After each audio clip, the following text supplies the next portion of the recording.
Hello, everybody. Welcome in for another edition of Talking Rasslin.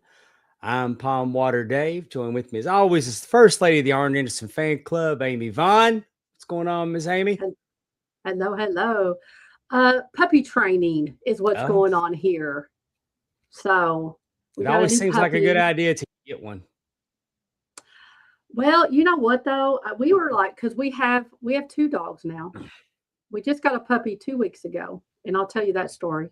I haven't told that story yet, have I? How we got her? I don't. I might have Well, we hadn't told done a you. show in 2 weeks. Okay, okay, We were all wrestling out. We took a break last week. that's very true. So we didn't even talk about our weekend or nothing already. No, We haven't talked about. Okay. I guess so. I guess it's been a whirlwind. I think we talked about Nashville, didn't we? See, that's what I thought. I I think don't last remember. episode we talked about Nashville. Okay. Okay. But so we got a puppy. So we have two dogs. Capone is like 8 years old and he's a big dog. And he's just, kind of set in his ways. And then we got Lundy, who she was 8 weeks old when we brought her home. And she is a puppy. She chews, she plays, and it's kind of fun to watch Capone and her because he does try to keep up with her and he's playing, and then they're both, wiped out. But we had it really good with Capone. Like he just kind of like hung out. He'd go to the door when he needed to go out. He would bark if he was out of food. You got to keep your eyes on her at all times, or she might Yeah. get into something, or she's going to bite some, tear something up. So it's like a toddler. So like we were talking about how we were like kind of empty nesters and doing our own thing, and now we've got this toddler in the house, but she is beyond precious. And if you hear any whining, it's because I put her in her crate because my husband's out mowing, and again, I don't want her roaming through the house, but Yeah, that's she is not a like good a idea. beagle mix. No, she's a little beagle mix. She is a very sweet girl, and I'll show more pictures on Facebook as she Well, gets cool. older. Yeah, Hey, but we picked. Miss Ginger and Oh, Andrew's with us. This Andrew's right in here out of the gate tonight. What's going on, Andrew? I know. We picked her up at a restaurant.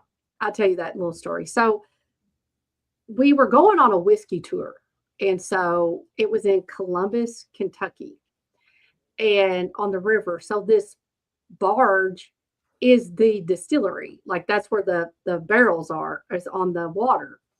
And it's Ingram whiskey. So we were going to go there. We met my sister and her husband at a little restaurant, very good, named Jen's Place in Columbus.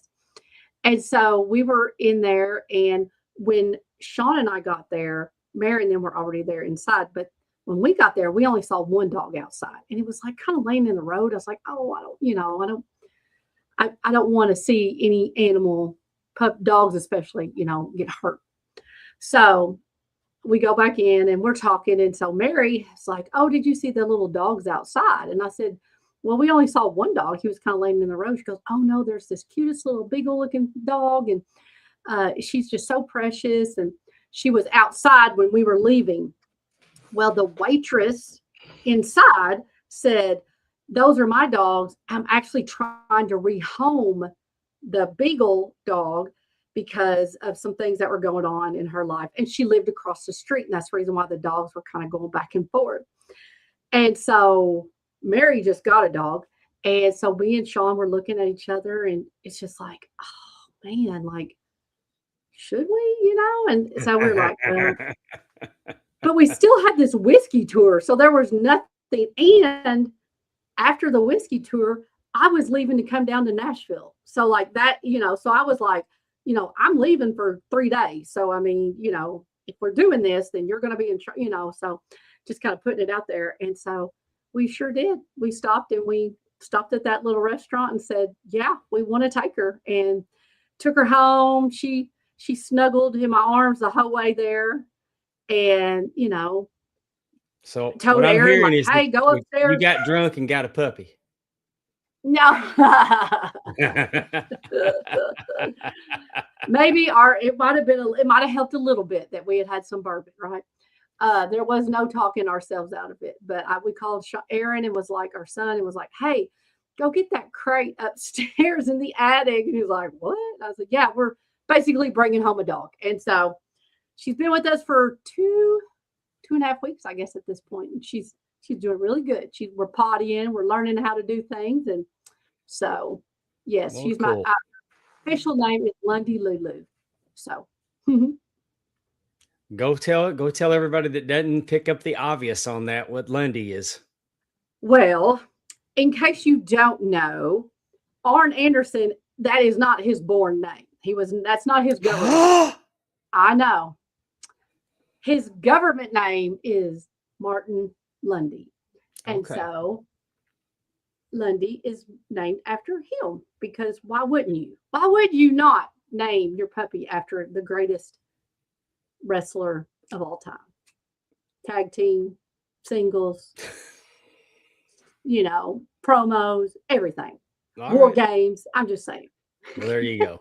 We're happy for go. you and little Lundy, and bless Capone's heart. He's probably getting more exercise now than he ever wanted. Oh Lord, whether he wants it or not. He is. Exactly. And she comes off the top rope, she jumps on his back, he flips her around. She's always going for this like tuft of hair, like this like jowl, and just and in the back of his leg, and he just kind of swats her every so often. He'll sit on her like, "I've had enough of you," and then we have to go rescue her because he's a big dog. He doesn't know his own strength. So, but yes, he's definitely shown way more mobility than he has in a very long time. Well, tonight we're going to have Josh Newell from Bayou Independent Wrestling with us. He's got some really cool things going on, not just in wrestling, but in the world of comics. And we'll get into that when he gets here. He should be here at the bottom of the hour. Cool. Coach Keith is with us. Matt Presley's with us. Thanks for riding with us tonight, guys. I want to show you. I picked up a piece of merch at the last Bayou Independent show. Oh my Lord. Treats in training. We had Don Juan in from Texas. Don Juan's coach at the hybrid school. We use a lot of talent from down there. And and I saw this shirt and I'm like, yep, I gotta have one. I'm sure Stephanie was so proud that she knows. That shirt. She knows. No, I didn't say she didn't know, but I'm sure she's thinking, as long as he only wears it on the show, it'll be hey, okay. My love of tits is well documented. But this is Don Juan calls it treats and he has some gear of this, and it's just that I guess he's got quite the personality, and it's really. I can only. But I didn't get to referee his match that night, but I've been I've heard of him for years. It's my first opportunity to be on the same card with him. I hope we get him back again. And then this past weekend I was at SWA, and we have a wrestler that we talked about him, that he came in when Hunter had to forfeit the title because he's had a health problem with his health. Lou Cameron, man, this guy's a beast. Like he won the match, and then he wouldn't release. He was choking the guy out and wouldn't let him go. And I come flying in, and I couldn't get him to let go. And then like we had our security, our event crew was in there, and he got up and he started letting them fly. And like I got out of the ring. I mean, man's got to know his limitations, but he was yeeting them left and right. I was getting them out of the ring, trying to drag them out because, I mean, there was bodies everywhere. And this guy, Hunter, tried to come out and intervene. And of course, he had to be held back by Jason, Monty Warbucks, and his dad and mom. Everybody's trying to keep him because he can't do it right now. Right. And right. And then the Riots and DFB had their rematch. Riots defended the SWA Tag Team Championship, and they've been getting a little personal with each other. If you follow them on the socials, Doc Gracie and Leo and Sammy, it's really, they've been kind of just keying in on Doc, and both of them been going back, you know, all I can do, just, you know, he's calling the Riots entitled, and the Riots said that they've accomplished more with their career than he has in his hobby. And I mean, they said some personal, it's pretty personal. And yeah. And at one point, like, it got tense in the ring, and like Doc's partner Warden got in the ring, and it kind of helped me separate them. And I told him, I said, hey guys, you know, in here we're going to be professional and wrestle. Y'all go fight outside, but we're going to wrestle tonight. Exactly. And we had to get things calmed down. It was a little chippy, and the Riots retained. And then we had Nick Wonder defending against Braden Hosey, and Nick successfully retained his title, and Barry Wolf was in the building at ringside doing commentary on that, and they refused to let the match start until Wolf left. But as soon as the match was over, Wolf was back swinging a baseball bat. I got the hell out of Dodge. Oh, Lord, that sounds crazy. So it was quite an eventful night. We were in Moselle, Mississippi. I'd never been to Moselle before. We'll be back there in a couple months. We got Birthday Palooza next month, so I won't be on that show. But so the 27th, I'm going to be in Florence, Mississippi. We're with Law. We're going to do a fundraiser for a little girl with brain cancer. I'll have more information about that next week. And then got West Monroe coming up for Bayou next month. So West Monroe. Yeah, I saw that. It's the 18th, right? Believe so. I think so too. There's T-Weave. And the hell, the gang's all here. Well, and poor TNA top 10 in the house. Miss Poor Ginger, she's at Bible school, and you're walking around with "I love tits" on your shirt. That I love tits. I know. Treats in training, Amy. It says on the shirt, treats in training. You love treats? What does that even mean? I don't know. I like tits. I mean, you notice I'm not trying to get the camera where you can see the dots in between them and all that. Yeah, you are sillies. Posted for everybody to join us live. What's trivia about tonight, Amy? It's somebody's birthday. That's a birthday. It's a birthday trivia. Well, then. It's time for Amy's trivia. Can you hang? How big's your brain? It's time to play. Coach Keith got it. There's the shirt right there. That's the next shirt right there. Oh, Lord. Yes, Coach Keith. I'll add you to my prayer list for that. I'll get there before you do, Coach, and I'll see if I can pay on the fire.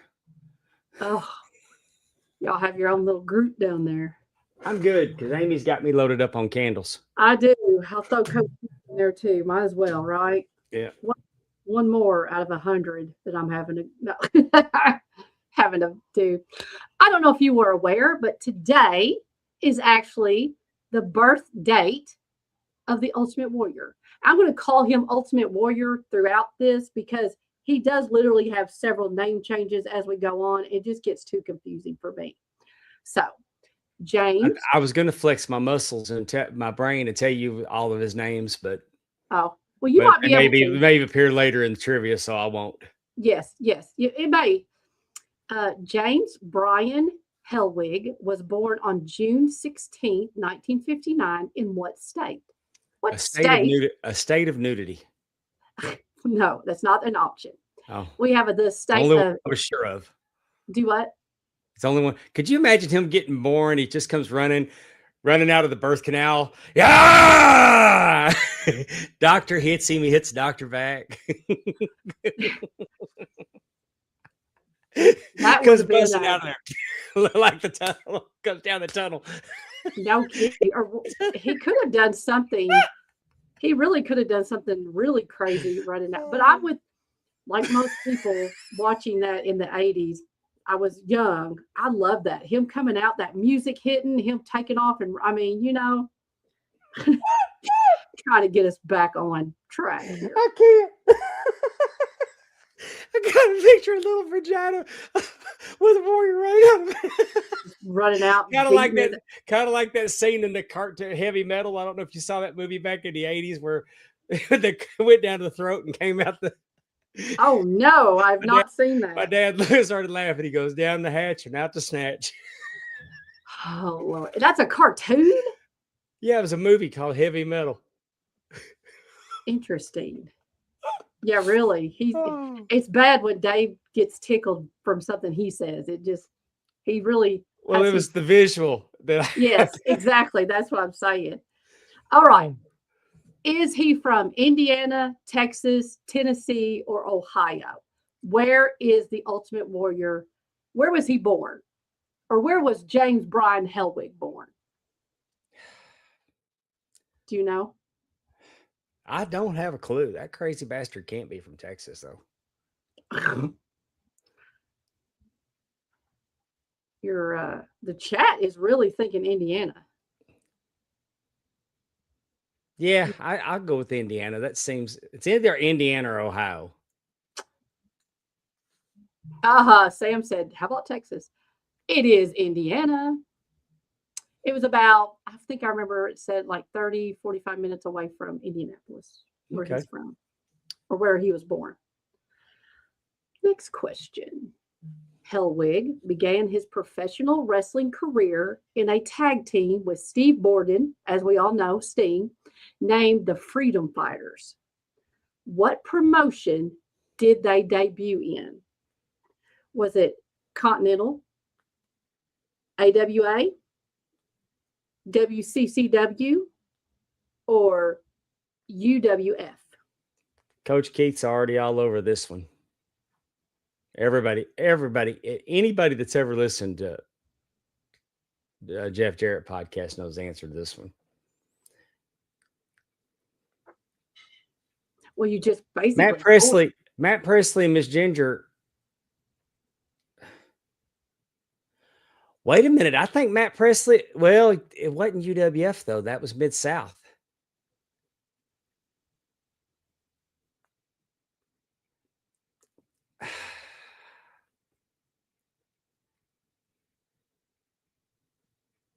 No, I'm going to go CWA.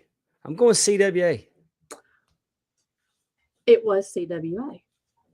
Yeah, now, they went from Jarrett down to Mid-South. Yes. He kept Sting, and then he sent Hellwig. Right. Who was Blade. They were the Blade Runners when they got to Mid-South. Right. And actually, they won vacant AWA tag team titles, like all within a span of 6. Like they went to CWA, UWF. Somehow they won the. It wasn't UWF title. Yet when they went to Watts. It was still Mid-South. Oh, Mid-South, yeah, yeah. So they did a Sting lot. stayed Sting, and then he was Rock. Yeah. But like I said, yeah, they and then he showed up in WCW. You know, like I said, they moved quite a bit that first year and a half, 2 years of wrestling. Next question. Yeah, because Jeff tells a story about them coming to Thanksgiving when they first hit the territory. Mm-hmm. All right. So Ultimate Warrior won the IC title twice during his time in WWF. For his first reign as IC champion, he defeated the Honky Tonk Man, which I think we all know. Remember that. Who did he defeat the second time? Was it Rick Rude, Dino Bravo, Kurt Hennig, or the Big Boss Man? Who did he defeat for the second time Rick Rude. holding the IC title? I'm Do going what? with A. Rick Rude.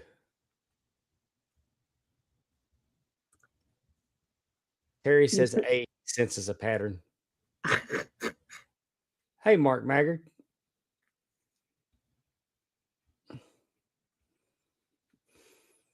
Yeah, I think everybody's going with A. You all are correct. It was Rick Rude. I thought what was interesting is that it would literally happen at SummerSlam both times, one year after another. So it was SummerSlam, I think 87, maybe, that he beat the Honky Tonk Man. And then a year later at SummerSlam, he defeated Rick Rude. So good job, you guys. I thought these were hard, but maybe they're not. Okay. Ultimate Warrior only participated in 3 matches in WCW. His first was the War Games match, where he competed against 8 other wrestlers for a shot at Goldberg's World Heavyweight Championship. What was the name of the pay-per-view this match took place on? Andrew. Paging Andrew. Was it Halloween Havoc, World War III, Fall Brawl, or Starrcade? I'm just completely guessing. Terry sensed a pattern and went with A. I'm kind of with Mark. I think it was Fall Brawl. Oh, Coach Keith says it's Halloween Havoc. Ginger's going for the Starrcade. She's going to see maybe it was that Starrcade. It was Fall Brawl. And actually, the match, whoever won at Fall Brawl would take on Goldberg at Halloween Havoc, just so you know.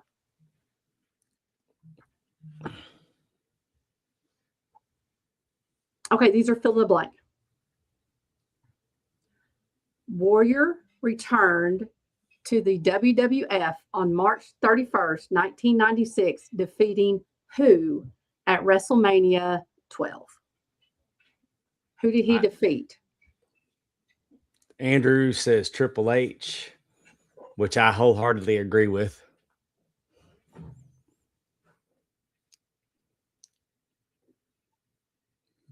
Matt says Triple H. It's supposed to be a 10-minute match. That didn't work for Warrior. Mm-hmm.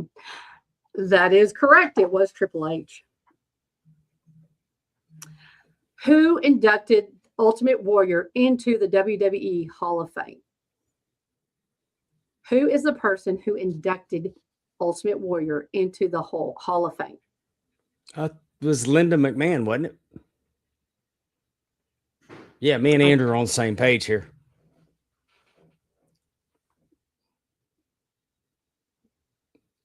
Yep.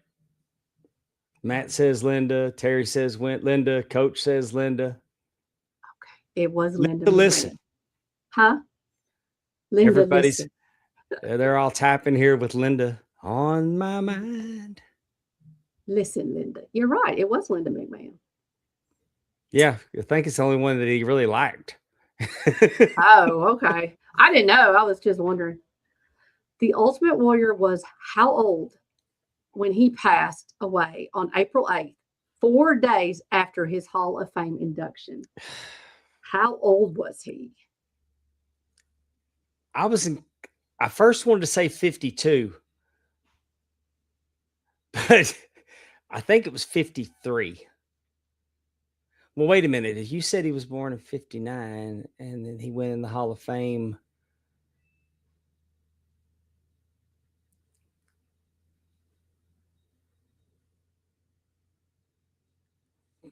Matt says 54.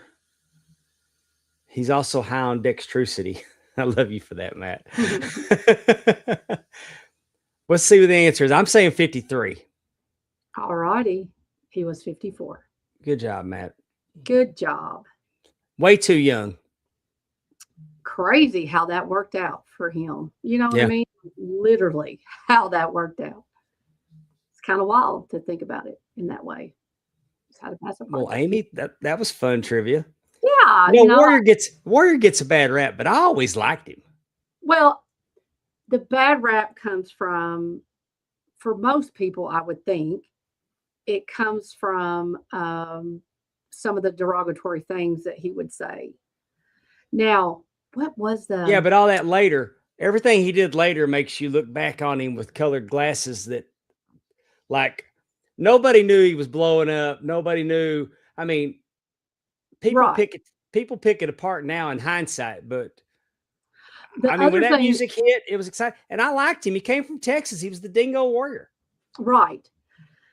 I'm I mean, trying to tell me think. you can't look at the Survivor Series team of the Road Warriors, Kerry Von Erich, and the Ultimate Warrior, and not think that's a hell of a team. Oh, definitely. There was I think it was a Legends documentary that we watched where it was like everybody, like Mike Rotunda and like I can't remember which one it was about, but they were all just like Ultimate Warrior, Ultimate, like Yeah, I mean, which one was that? Do you remember what? I don't remember you what they hear were now, talking about. probably I don't remember, but they buried him pretty good. Well, we've heard a lot But we about hear it. again But as how a he gets fan, hurt. we didn't know. Right. Oh no, of We course weren't not. judging work rate when he's in the ring with Hulk Hogan or the Honky Tonk Man or Well, but he came out and he so full of energy and shaking the ropes and like giving, clotheslines and then hoisting people up. We had no idea he was grabbing their nutsack when he was doing all that. You know what I mean? Like he was, he was not very easy with the people. So I mean, we didn't know any of that, but the wrestlers did. yeah. And I think that's interesting because especially for the older ones who are asked a question and stuff, because like even Arn, you've seen it. Yeah. It's really hard for him to say anything negative about anybody. He's Like, not he one to doesn't- shit on people, but No. the Renegade and the Warrior, he didn't have a problem with. Right. I mean, he kind of just will say in elegante, like he'll say that they just, and I think that's what we kind of see now where like those wrestlers like the Mike Rotundas and Ted DiBiase's and, some of those older gentlemen that wrestled that, that was just kayfabe. You just lived with that, who would never have said anything back in the day. It's just like, well, he's the top guy. You can't really complain about him, but he's, he's hurting me or whatever. So I just, like I said, Yeah. He was definitely a wild character. So, but yes, today would speaking have of been wild characters, our guest at this time for the last 19 years has been promoting Bayou Independent Wrestling, but he's starting a different journey. He's now going to add author. Exciting. Publisher. I definitely author of a new comic book called Castle Aiden. Let's bring him in at this time. Yeah. Welcome back to the show, Josh Newell. How's it going, Josh? How goes it? Thanks for having me back. I missed some Ultimate Warrior trivia there. I would have missed all the questions, but the Ultimate Warrior is the first person to make me cry in wrestling. Made you cry? Yeah, my mom took me to the Monroe Civic Center at age, 6, 7. It would have been late 80s, early 90s. And I was dressed up as the Ultimate Warrior. Well, WWE canceled the show because of sales the day of. Oh. So I was already there, like dressed as the Warrior, running around thinking I was going to get to see wrestling. And didn't get to see wrestling. So the Warrior was the first wrestler to ever make me cry. Man. There's some sad trivia. So that I can't imagine having a ticket and then finding out that the event was canceled.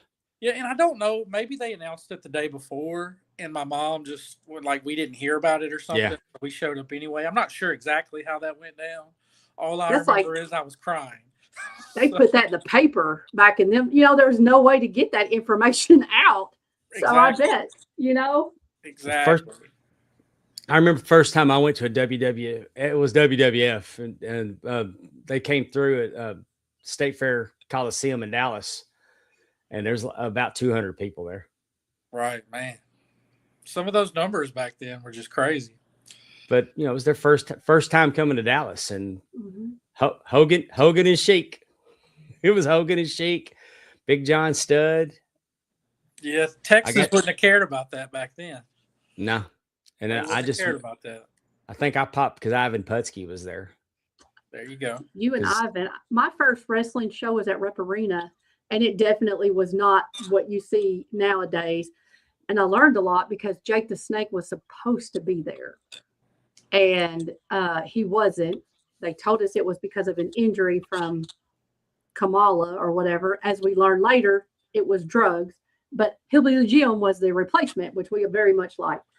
And Zeus, so it might have been 92-ish, I guess. Zeus came out. No, not that. Anyway, Zeus came out and terrified. My sister, Callie, she couldn't have been 5. Terrified her. She got underneath the seat when he came out because of just his music and the way he looked, and he was just drooling and just, so it was quite the event. But so that was the first one I ever saw. It was not packed at all. I think my only disappointment when I got to the arena was the time that I was going to see Kevin Von Erich challenge Ric Flair. Mm-hmm. And we got to the arena and found out Harley Race was the champion. But I know when I was 18, I convinced 4 of my buddies to drive to Birmingham to watch an independent show of all things, and the Road Warriors were supposed to be on it. Well, they had took a booking in Japan, so they weren't there. But the promotion didn't let anybody know that they weren't going to be there. So we drove from Monroe, Louisiana to Birmingham, Alabama to not see the Road Warriors. But that in the Boutwell Auditorium is what gave me the inspiration for BIW. So it was still a trip worth doing. It's just I didn't get to see my Road Warriors. So I heard this morning, speaking of the Road Warriors, and I'm going to Bully Ray made a really good point about the Road Warriors with the argument that they're the greatest tag team to ever do it. And he made a point that I'd never quite considered. And I think that leads, some credibility to it, that if you had the Rock and Roll Express on the card, you needed to know it was the Rock and Roll Express versus the Midnight Express. But if you had the Road Warriors on the card, you just knew the Road Warriors were there. It didn't matter who they were wrestling. They were like an attraction. They were presented as an attraction like Andre the Giant. So it didn't matter who they were wrestling, and it didn't matter if they were then they're destroying the people that every other time that you cheered for.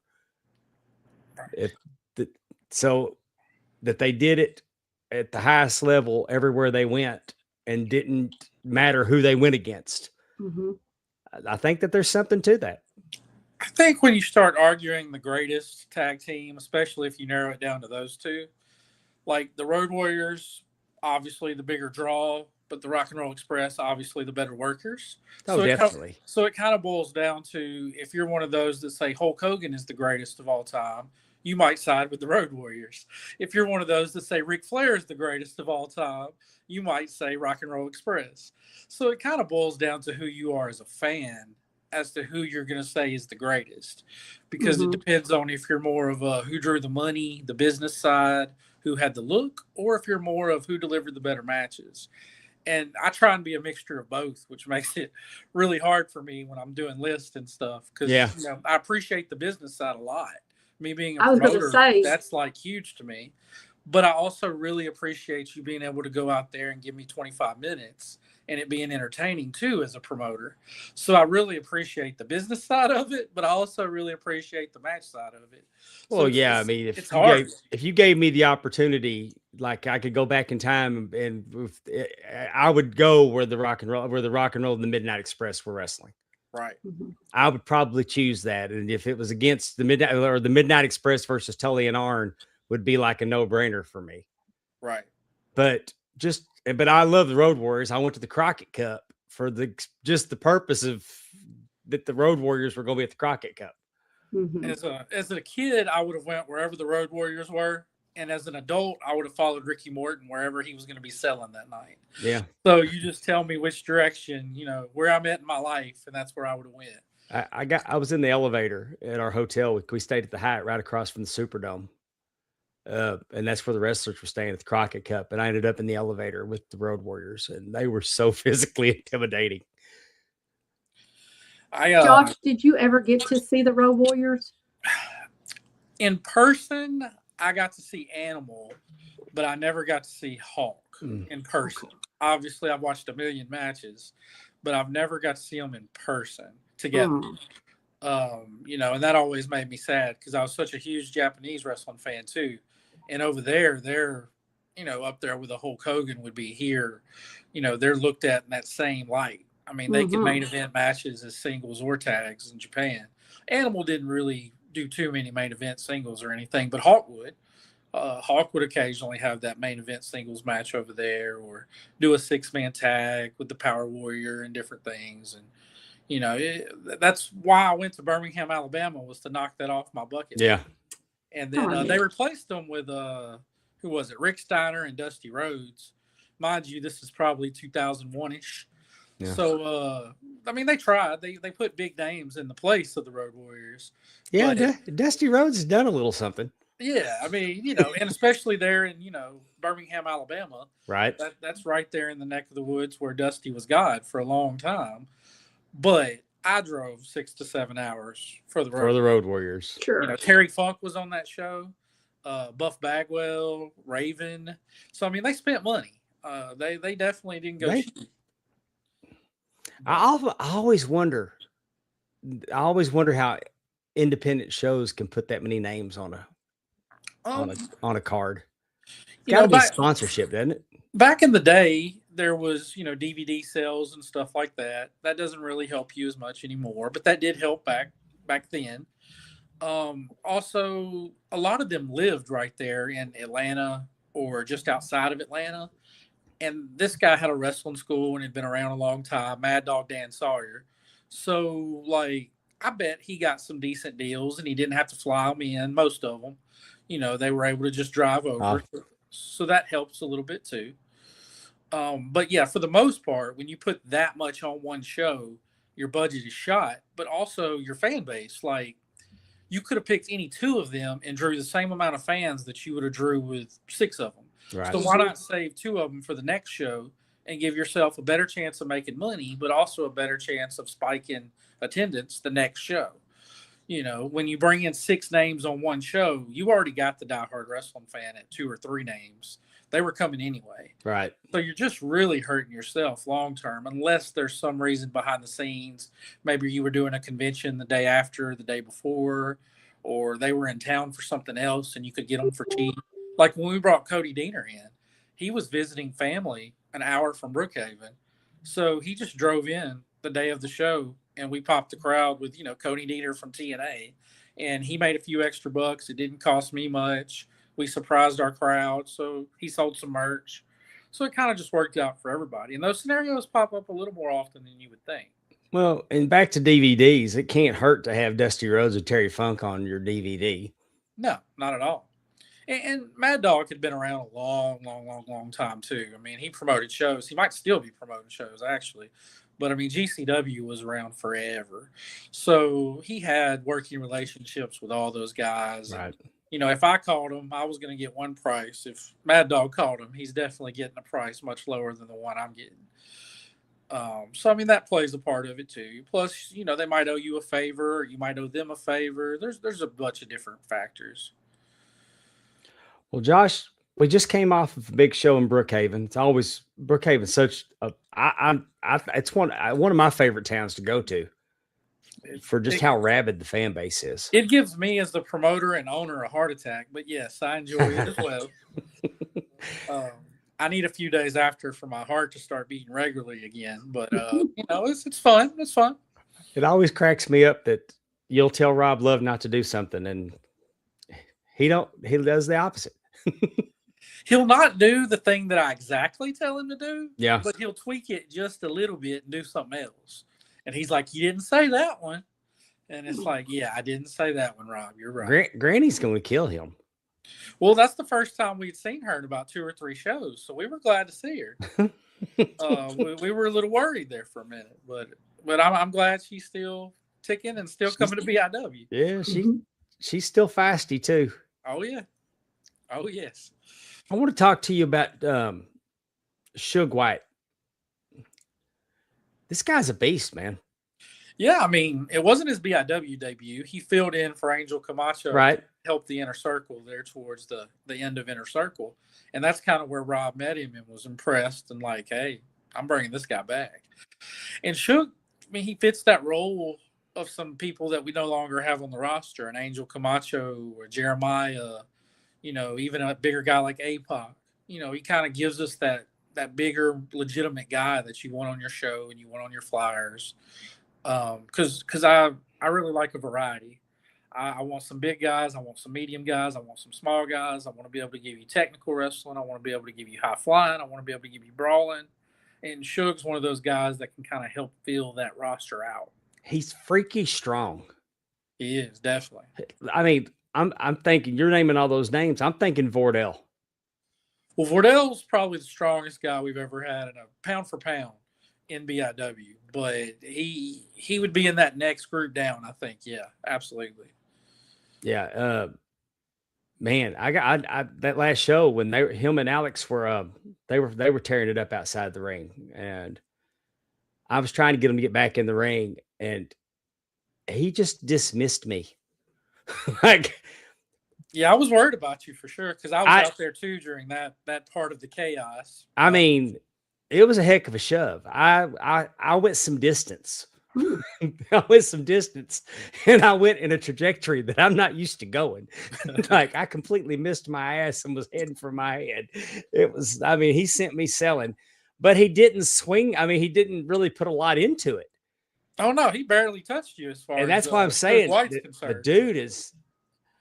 I've been in the ring with him a few times because he's been working here in Mississippi a lot, and but I go back to Vordell. That I refereed Vordell and Rodney Mack once. And I mean, when I tell you that they were hitting each other so hard that I could almost feel the impact. It was like, I don't get uncomfortable in the ring very often, but I mean, like, I need them to quit hitting each other, but I'm not equipped to get in there and stop this. Right. Like when you have two dogs that are locked up. And so Suge's got a match coming up with Ryan Davidson, and that's the first thing that popped in my head is Vordell and Rodney Mack. Oh yeah. And it's just that, it's been a while since we've had somebody come through, and he's going to be a threat to anybody he's in the ring with. Absolutely. Speaking of the live bomb thing, when Vordell and Tim Storm used to fight each other for me, it felt the same. Because, like, Tim, you just can't hurt. He's a big old country boy. Yeah. That, like, you can hit him as hard as you want. And you can dodge his punch coming back. But you're never going to be able to hurt him. Was it him and Vordell that tore the door off in Brookhaven? Yes. Oh, my goodness. They're also one of my top 10 matches of all time in BIW. And it wasn't the same night. It was in Brookhaven, but it was a different night. They actually ended in a no contest, a double DQ. And I hate no contest usually. Like, I just don't like them. It just felt right. Like, it felt like there shouldn't be a winner and that they should just live on to fight another day. Yeah. And they beat the snot out of each other that particular night. Well, I remember my first time going to Brookhaven. I parked out front because I didn't know where to park, and there was already a crowd. People show up really early. Brookhaven's usually wrapped around the building before we open. I mean, they're really early this night. And hey, is Tim Storm going to be here? The last time he was here, they tore the door off this place, and I heard all about it before I ever got in the building. Oh yeah, Tim had a concession stand brawl with John Saxon one time there, and it also was still talked about in those buildings. And that was many, many years ago. So you've seen a lot in 19 years. Well, 17 years of Brookhaven, because we started there in 2009. So we have 17 years of that particular town and then 19 years here in West Monroe. So both of those towns have kind of been with us since the beginning. And, of course, during COVID, I could still run shows in Mississippi, but I couldn't do them in Louisiana. So I did more and more in Mississippi during COVID during that time period. So we even upped our frequency a little bit in like Brookhaven and Natchez during that time period. Natchez, I've always enjoyed going to. I guess the further south you go, the better it gets. I don't know. There's some shows in West Monroe that we've done that have felt just as special as Brookhaven or anywhere else. Now I don't know if that crowd is consistent as Brookhaven, but there's been some nights like Cassidy's retirement comes to mind. Yes. That was a special night, and not just because for Cassidy, it was a special night for a lot of those people, and you could feel it in the building, you could feel it in the room. Yeah. We had that in Arkansas the night that it snowed, and we looked up and that place was just jam packed. Yeah, the first time we were ever in Arkansas was very special. The time that Tim Storm fought Angel Camacho with Rob Love, handcuffed to Mr. Mark Morris, who's one of the sponsors there in Arkansas. That was another packed night, and he's very well known in that community, so that was special. Saline had the first time we had Dr. Death in Saline, Louisiana, was a very special night. The building shook. That was the first time I've ever been in an independent show where the building shook. Since then, I've seen it a couple times, BIW shows and other people's shows. But at that time, that was the first time that had ever happened. And I didn't know that was even possible at an independent show. So that one always stands out to me. You want to talk about the next one coming up, or you want to? Yeah, we can talk about tickets go on sale tomorrow. So it's just as good a day as any to talk about it. For the West Monroe Convention Center, Saturday, July 18th, we're presenting Highway Robbery. We've been coming up with some pretty interesting titles and graphics here lately. Well, Josh McDaniels does all the graphics. I do all the names, and I've had 19 years of doing names. So I have to get creative because I've already used so many of them. And I don't want to be one of those places that just say, this is Wrestling Shindig 7. Come check it out. The last one that we did, with the smiling face on the DVD, on the cassette, VHS. Right. I actually thought that was a comic book theme.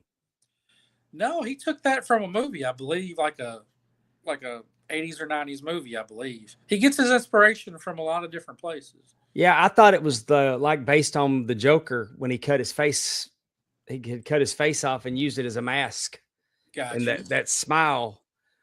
And then then I noticed it was a VHS box. Right. But it's really interesting. I mean, they're unique. They're really good. And I like when Josh gets unique with it and kind of does his own thing. Sometimes every now and then there might be a flyer that's a little hard to read here and there on some parts, but I'll take that. Give me some creativity, give me some uniqueness, and I'm all for that. All right, we have a ladies match. Are we determining number one contenders or? No, but Killer Kate is due for a rematch against Cassandra because she did lose it in that triple threat match and she didn't get pinned. Yeah. So it's one of those deals where the champion loses her belt and she didn't get pinned. So she definitely deserves a match with Cassandra, and it's on my list. It's on my things to try and get to. Yeah, I wouldn't imagine Cassidy's her favorite person in the world. Not at all. Not at all. Special guest, one night only, Commissioner Cassidy Riley put her world on fire, and also John Saxon and Exodus Prime's world later in the night. Yeah. So he left an impression on his one night. Stella's making her debut. Now, beating a former champion in your debut, I can't think of a quicker way to get a title shot. So it definitely isn't a number one contenders match, but a win could mean a lot, especially in Stella's world. Jesse the Dragonheart against Corey Steed. I'm very high on Jesse the Dragonheart. I'm excited that he's coming in. Yeah, he's kind of one that's had a little bit of a buzz, and that buzz has picked up the last 6-7 months as he started working more places, putting more miles on the car. And I always try and pay attention to the buzz. I book real far in advance, so sometimes it takes me a little while to get around to the buzz, but I'm always listening and making notes of, okay, this guy has a little bit of a fan base. Let's take a look. And when I feel that there's a spot or that they're ready, I try and reach out and make it happen. And I'm very intrigued by this match because you'll have the energy of Jesse and the speed and making his debut. And in West Monroe, he's going to make his debut in front of 400, 500 people. We consistently are between 400 and 500 in West Monroe. So it's going to be a bigger crowd than maybe some of the shows that he's worked and different things. And then Corey's going to have him by, I'm 100, 110 pounds. So it's going to be intriguing. This match has the potential to steal the show. Okay. I'm looking forward I've to it. been real impressed with Jesse every time I've been around him.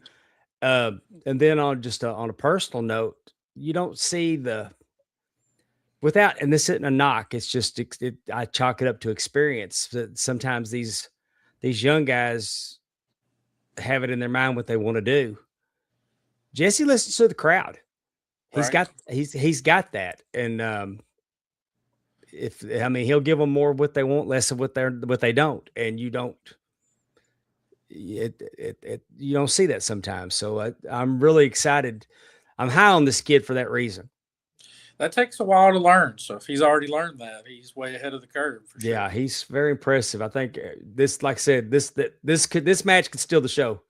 And because Corey's no slouch. He's a hell of a wrestler himself. Yeah, ever since Corey got back from Japan, he's just taken wrestling so much more serious. He puts he's on the road more than just about anybody on the roster. He's lost some weight. He's upped his strength. His cardio's gotten better.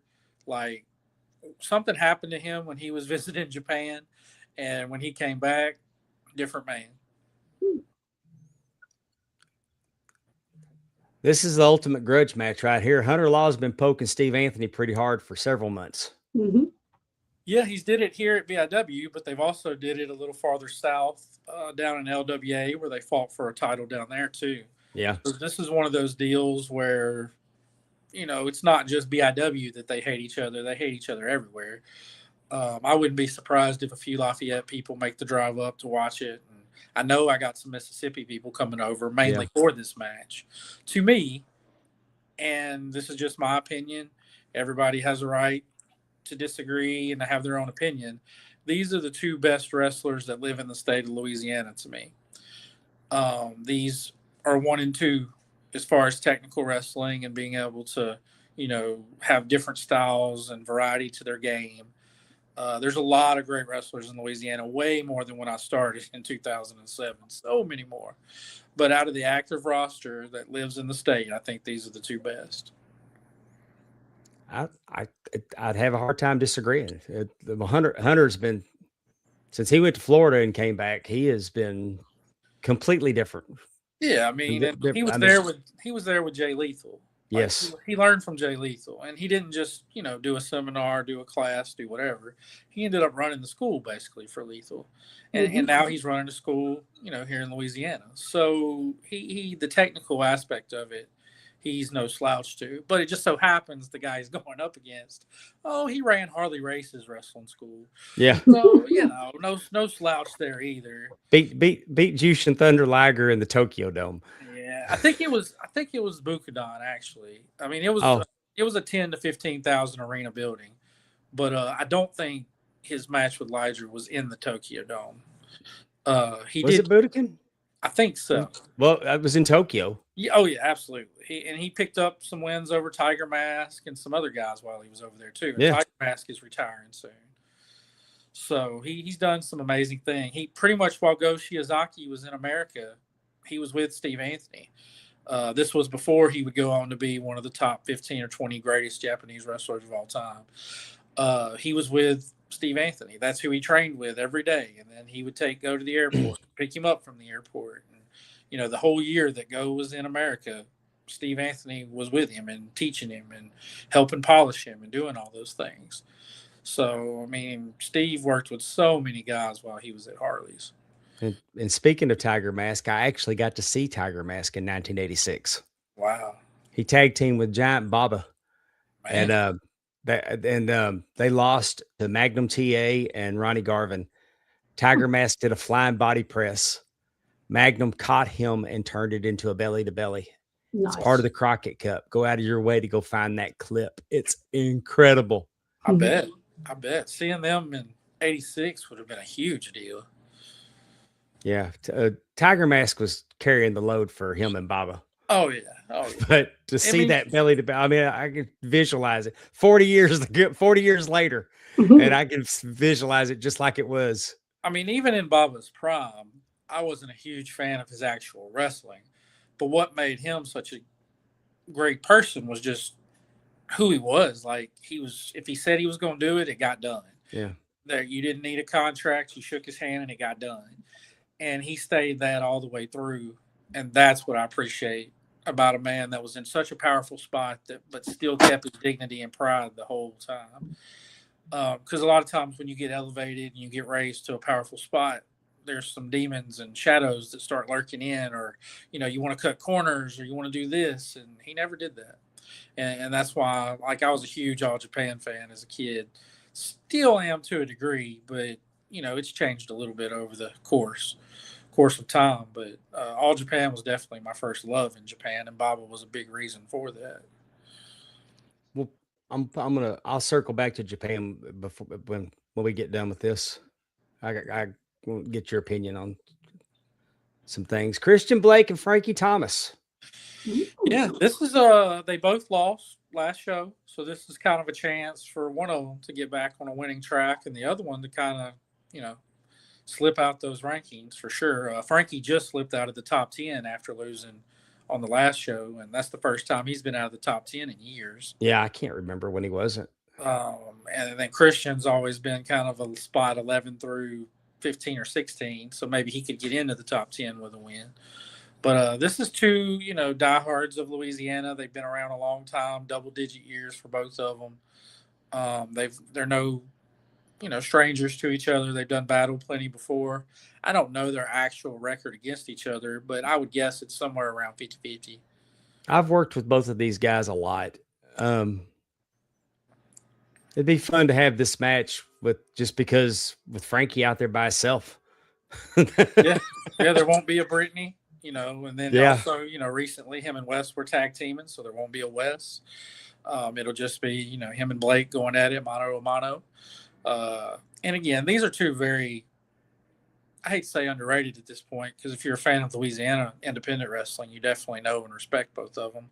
But I don't think they get enough flowers a lot of times because they're both so solid. Right. You can put them in with somebody that's 150 pounds or somebody that's 300 pounds.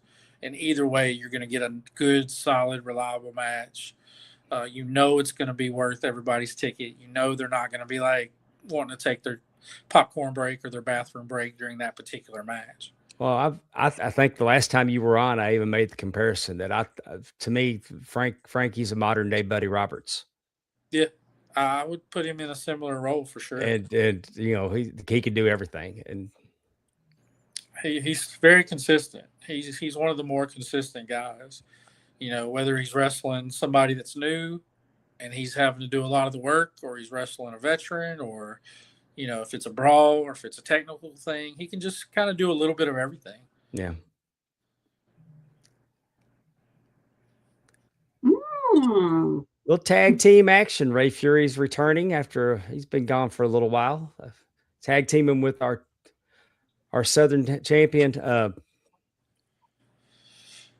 Alex Arsenal. Yeah, Arsenal and Fury tagged together in January against Caleb Connolly and Rob Love, who made his return, and they lost that one. So this is going to be, a second crack at it to see if the two fan favorites can actually defeat Rob this time. Plus, with how we ended in Brookhaven, Arsenal feels like he owes Rob a little bit. Rob was beating him with a child's shoe there at the end of the Brookhaven show. He beat him with it for a good probably 30 seconds straight, actually. I was asleep. I don't know. Because Rob knocked me out. Yeah. I just thought he was going to tell me to get out of the ring. Next thing I know, he punched me. I didn't even see it coming. I can tell you with Rob, you never know what he's going to do. That's from the what the best part about the video is, though? Is how Kristen walks by the ring and she didn't even check on me. She just walked by, like, didn't even. Kristen has very specific orders when Rob Love's out there. Anytime Rob Love is not in the locker room, if he is not in the Brookhaven locker room, anywhere else, somebody has to be watching him at all times, and the people around him, because Rob can start an uproar in a heartbeat, and he will not shy away from it. So everybody has special orders when Rob's out there. So give her a little bit of slack on that one. Okay, it just cracked me up. I saw her walk by, and I'm like, dang, she was unfazed.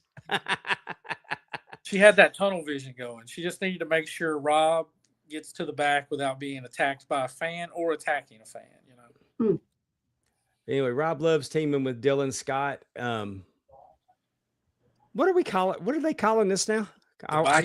The Bayou Kingdom. Bayou Kingdom. I'm still got Southern royalty in my head. Well, they were around for 6-7 years, so the Bayou Kingdom. Yep, started in January. It's Corey Steed, Rob Love, Dylan Scott, and now Suge White. That's a heck of a. Yeah, I don't think there's any. Rob would be the smallest guy. Yeah. Corey's probably 275, 280. I imagine Suge's right around that weight. I don't know. Maybe a little more. And then Dylan's probably 250, 260. So, I mean, it's 4 pretty good sized guys. Yeah.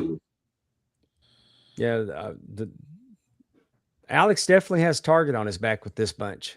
Yeah. Anytime you win the belt, it's no easy days is the last BIW shirt that I had made.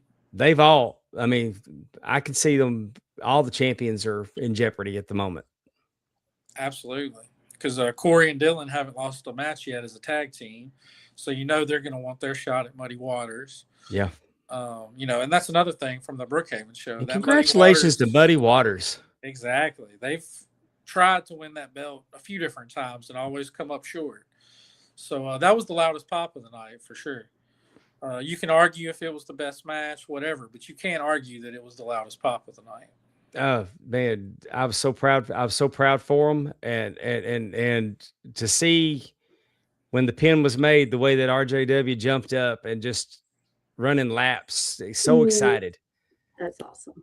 And I don't know, and this is just me speaking from my perspective. I don't know if it's what RJ's thoughts are, but like I have a feeling that was a really cool moment for RJ because I think at first we were using Gio a lot and not necessarily a lot of RJ.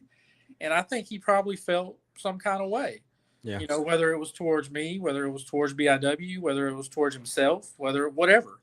But he's lost a lot of weight. He's improved his cardio.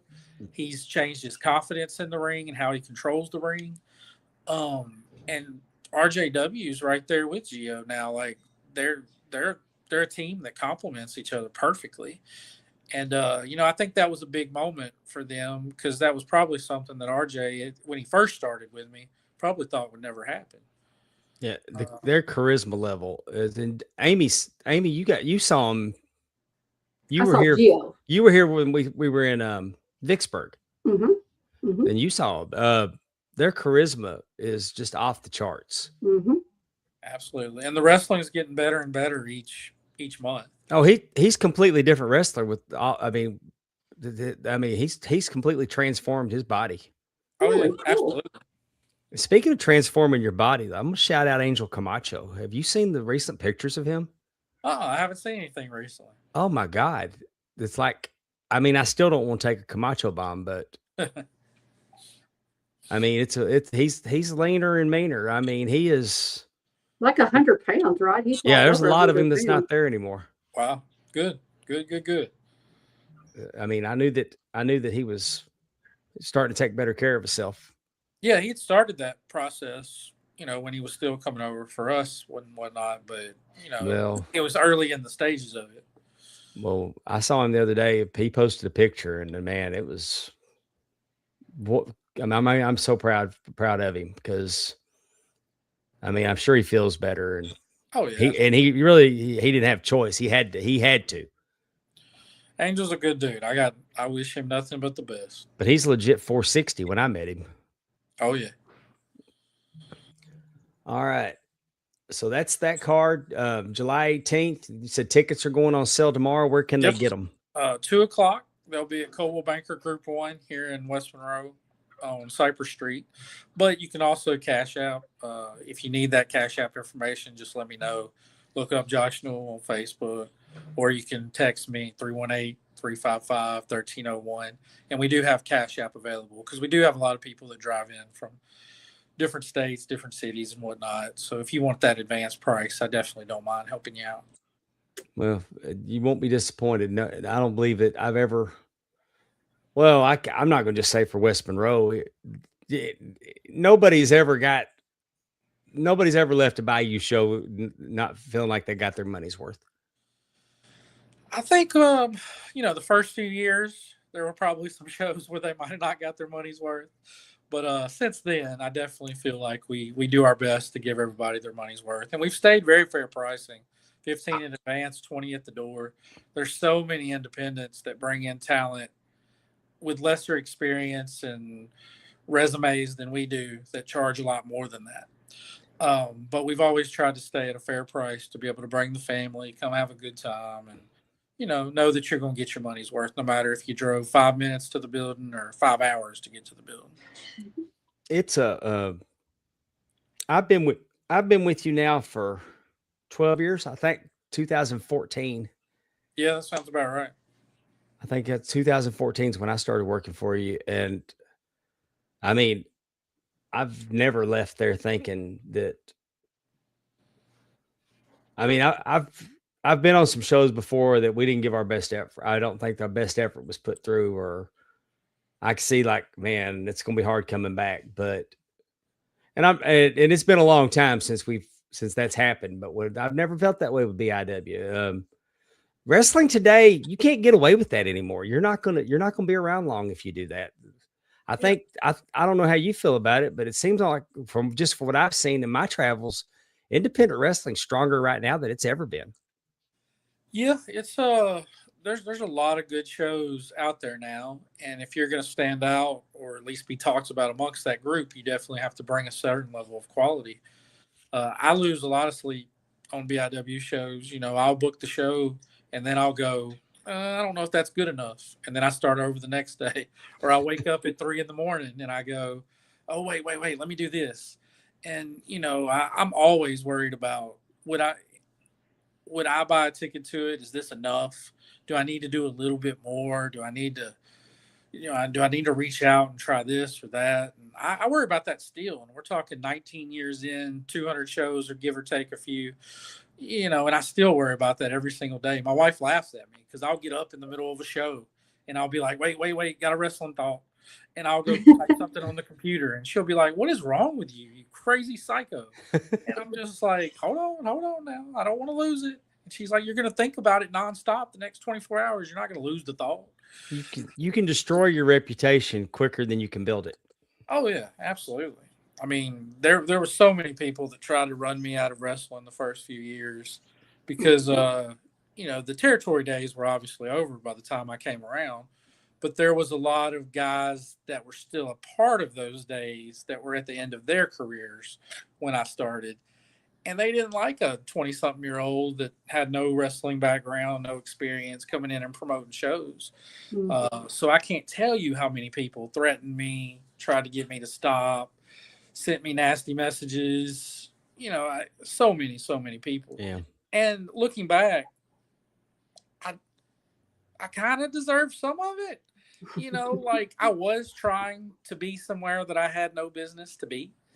But there are exceptions to every rule. And over time, I think I proved myself. And those same people that gave me a hard time at first stopped after, year 4, year 5, year 6.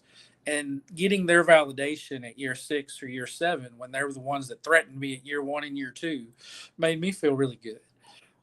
So, maybe some of it was unnecessary, but some of it probably was necessary, to be honest with you. So I'm glad that some of it happened. My wife might differ because there were nights that I was very upset and, she didn't like that, obviously. So she would differ opinions on that, but I kind of liked some of the tough love. Yeah. She's going to hang on to it a lot longer than you do. Oh yeah, absolutely. She'll want to fist fight you a lot longer. I can go drink a beer with you and I can probably get over it, but Krista, not so much. Yeah. I see you got a hashtag Ask Josh. Matthew, go ahead and put your question in there, and I'll be glad to ask him. Let's move on to let's table. Oh, before we table wrestling, New Japan has recently sold, and now they're owned by a media company. Does this concern you? That because I know you're a huge fan of Japanese wrestling, and I don't know. I mean, I don't know if a television company it's good for them to own wrestling. I mean, corporate wrestling does not. How, I don't think WWE's as good under TKO as it was under Vince as far as product that was put out, but I can't argue their success and their money making. Like I'm a shareholder. My money has doubled. I can't fault what they're doing from a business standpoint. But I don't think corporate wrestling always works. I think WCW was a prime example. You know what I'm saying? But you always could count on New Japan to be very, very high quality when they put something out. And now I'm concerned if they're just going to be looking for content. Yeah, I'm not as into New Japan as I was, but I did hear about all that. That particular media company has owned a certain level of stock this whole time. So it's not like they weren't involved previously. So they're more involved now. They're a primary now instead of a minority. But I don't know if it's going to change them too much. Plus, doing business in Japan is different than here. Like it's just a whole different animal. And that's why somebody like Tony Khan probably couldn't have came over and tried to purchase New Japan. Right. Because they don't want American, like, as an American, you're not going to come over there and own this wrestling company. No matter how much money you offer, no matter what, there's going to be too much red tape. So I don't know if it's necessarily going to be a bad thing. I think it's too early to tell. Now, their first big show after all the belts changed hands. So I don't know what that means exactly. It definitely could be a reboot of some kind. But pretty much all the belts changed hands at Dominion, which was their first big show since the announcement. I noticed they got it off the global championship came off of Andrade. Yeah. So I don't know. It'll be interesting. We'll know more in probably the next 4 to 6 weeks or so. We'll kind of have a better vibe of what's going on, what the long-term plans are and different things. But I wouldn't be as worried. I don't think it's going to be a TKO WWE thing where so many things change and all that. I think it'll be more business as usual. There might be some subtle changes and stuff, but I think it'll pretty much stay on the same path we're used to. And like the business thing with TKO, the fan of you probably doesn't like it, but the business part of you understands it.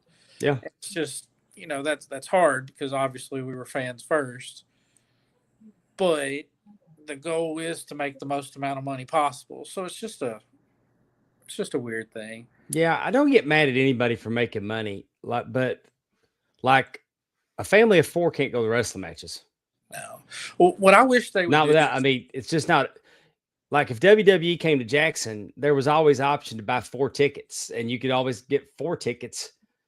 It didn't make sense for me and Tep to go to a show when I could buy 4 tickets and take the grandkids for almost the same money, and they were good seats.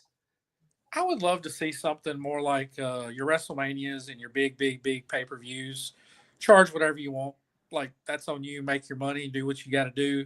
That can be special for the people that will fly in from all over the world. But do a house show circuit that's affordable. Make that the one where you can bring your kid, you can bring your uncle, you can bring your cousin, and create those memories still, and at least have that available to people. Still make your money and gouge on the pay-per-views if you want, fine. But have a circuit to where on these house shows, you can buy that $25, high seat to bring your son or whoever. I would love to see them kind of take up a model to where TV tapings are kind of medium priced, pay-per-views are high priced, and house shows are low priced. And just see if it brought in more fans and in the end, maybe more money. I think that you can't put a price on the connection that the fans get with the wrestlers at a house show or a live Mhm. event, whatever you want to call it. Yeah. I mean, my grandkids are going to be Cody Rhodes fans for life because he took a minute to come talk to them, got their phones, took selfies. Uh, they feel that way about Braun Strowman. They feel that way Oh, yeah. about the New Day. I mean, it's just And that's everybody why that took a house minute with shows, them. yeah, that's why house shows are so great because they have that flexibility and that freedom. So make that the one that's extra kid friendly. Make that's the one that's family affordable. Make that's the one where special needs, disabilities, all these different things you reach out and you bring groups in at fair, good prices, and then you create people forever that'll follow you as much as they can. Yeah. Mhm. And that's why I tell everybody that they need to take advantage of supporting independent wrestling because you're going to get when you come to BIW, you're going to get most times 6 very, very good matches. Like the first match out there is not a throwaway match. It ain't like the old days where we're going to do this to let everybody get in their seats. No, I mean, out the gate, like match 2. I mean, match 1 comes back till the match 2. Now y'all try to follow that. Mhm. Right. And see, we only have 5 or 6 matches. I always promise people 2 hours. Right. Wrestlers get so mad at me because they'll want to drive, 10 hours and do a dark match. And they'll volunteer to work for free. They're going to wrestle before the show even starts, blah, blah, blah.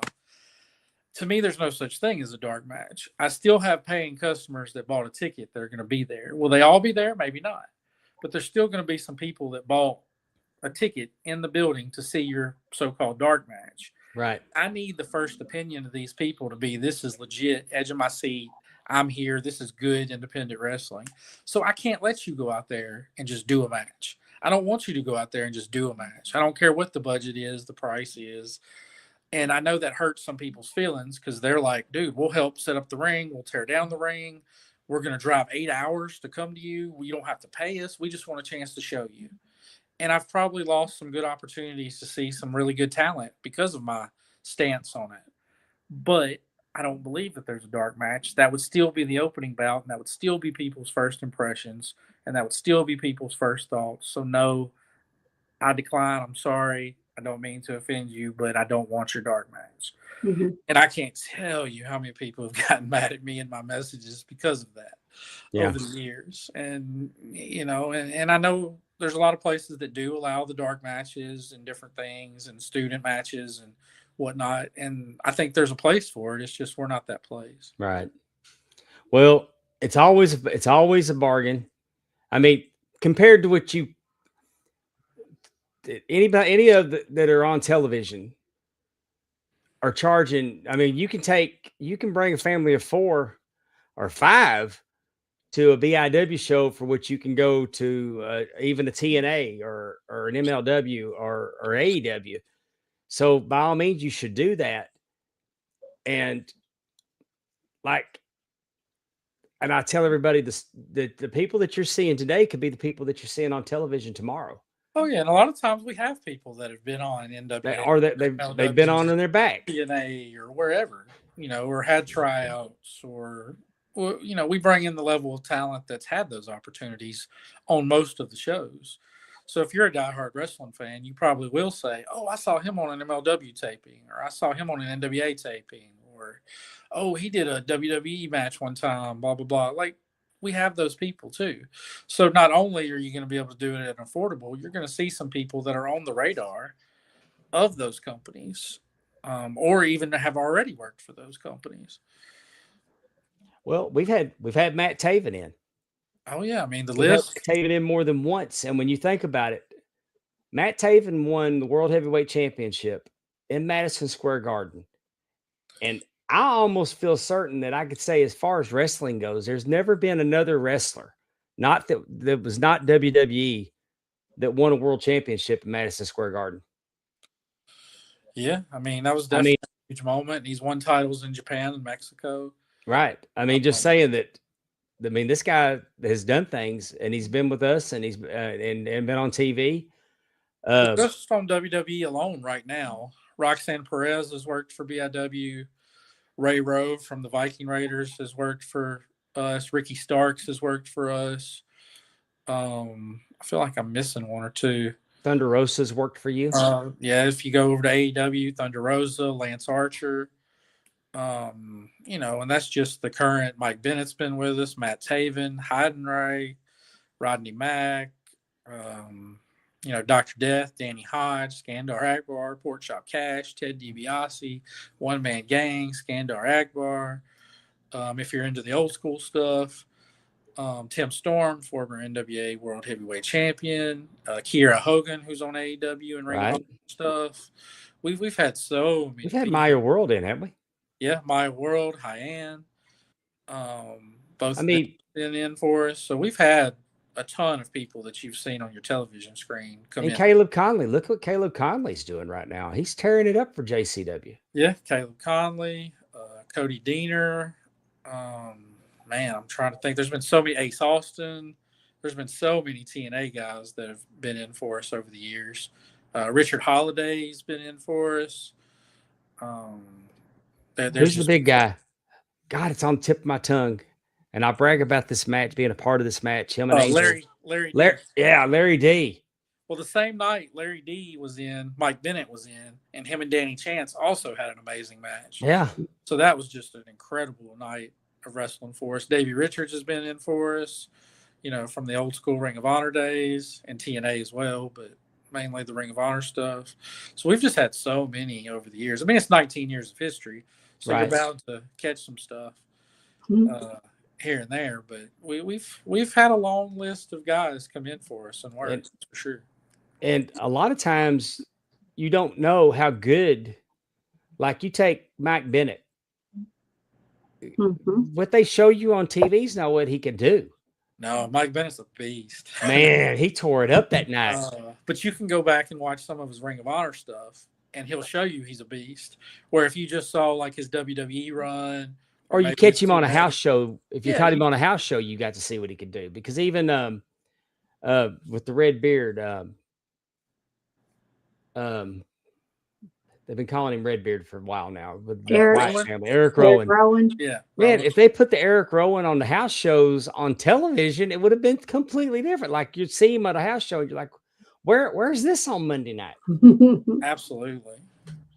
And Mike Bennett's one of those guys that if you really search, you can find as many 4- and 5-star matches as you want. But if you just go by some of the TV stuff, maybe you're not a big fan.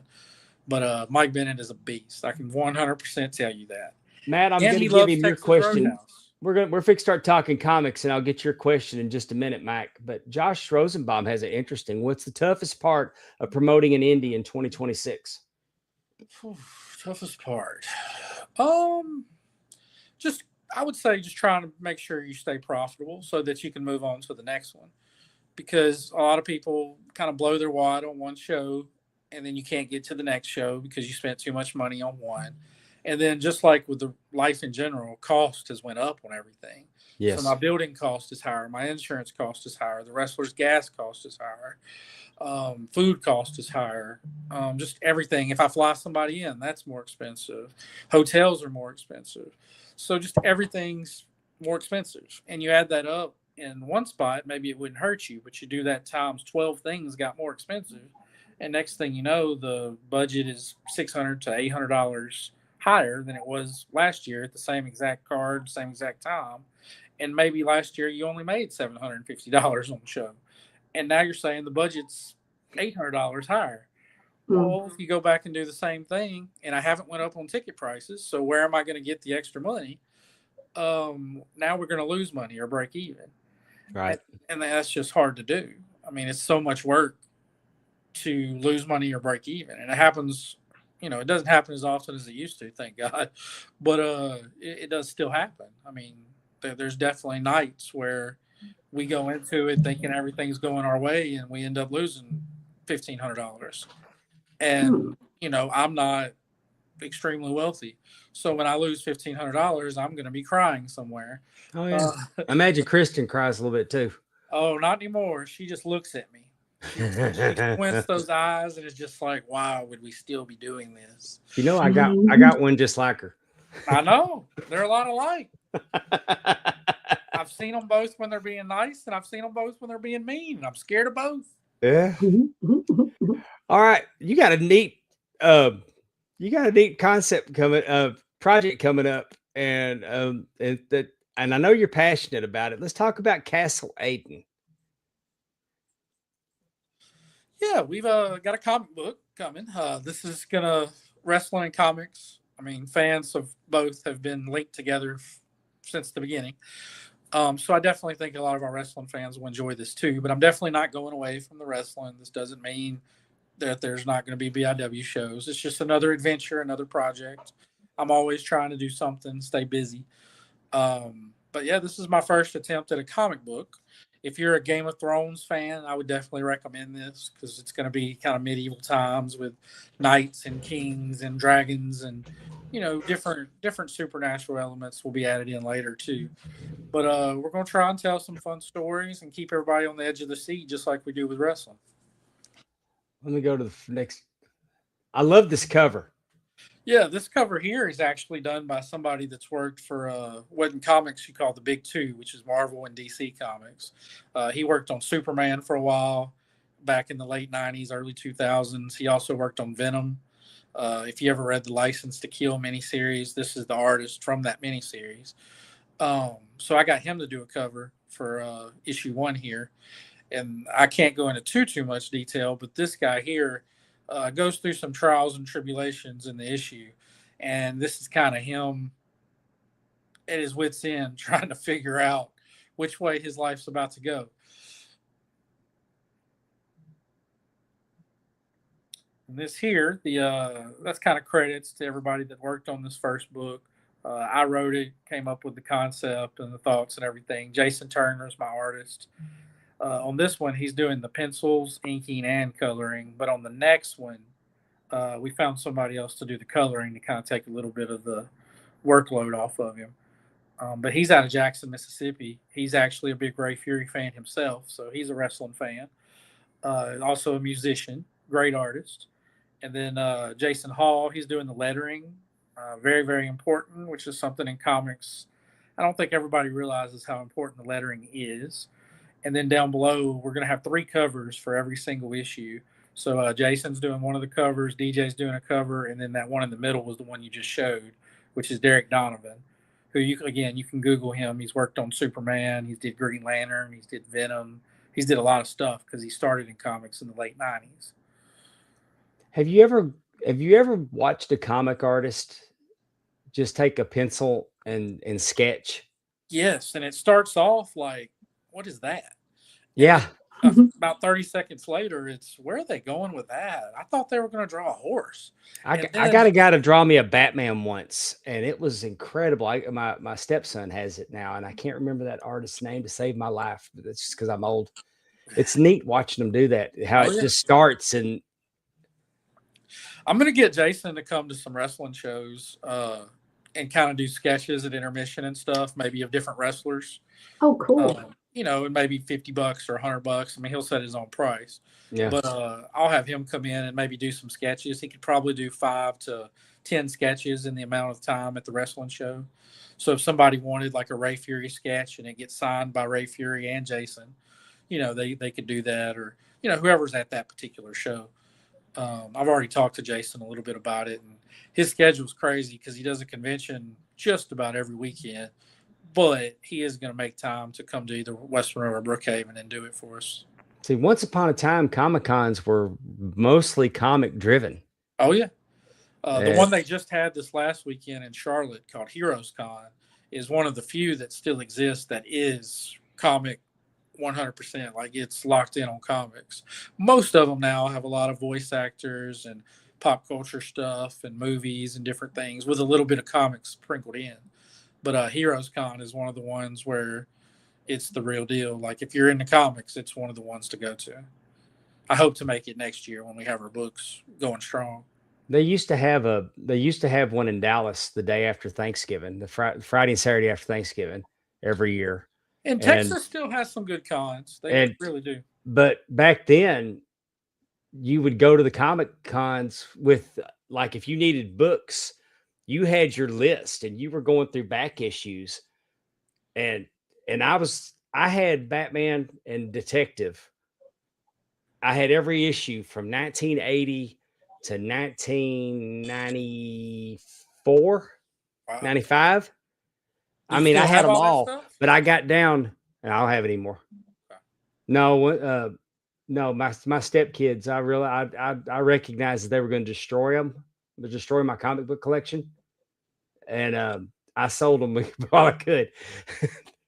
But when I sold it, I probably had 10,000 comic books. Right. Hmm. But I had all of Batman and Detective that ran consecutively, but I needed one issue, Hmm. just one issue. And when I got AOL, I found that issue at Mile High Comics in Colorado. Paid $115 for a comic book just to finish the collection. Oh yeah. Oh yeah. And there's comic books out there that are, that could put your kids through college if you happen to have one. Yeah. It's not the majority of comics, but there's definitely out there. Like right now, Invincible is really popular because of the animated show. If you have like the original Invincible run, a lot of those are worth money. And then people think it's number ones, and a lot of times number ones are worth money, but it's usually a first appearance of somebody that's worth a lot of money.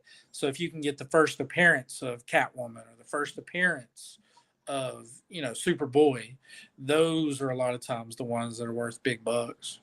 Did you hear the story recently that a woman had told her kids that she had some comic books in the attic, and they left her house vacant for a few years after she died, and they finally went to clean her house out, and they found these comic books, and Action number 1.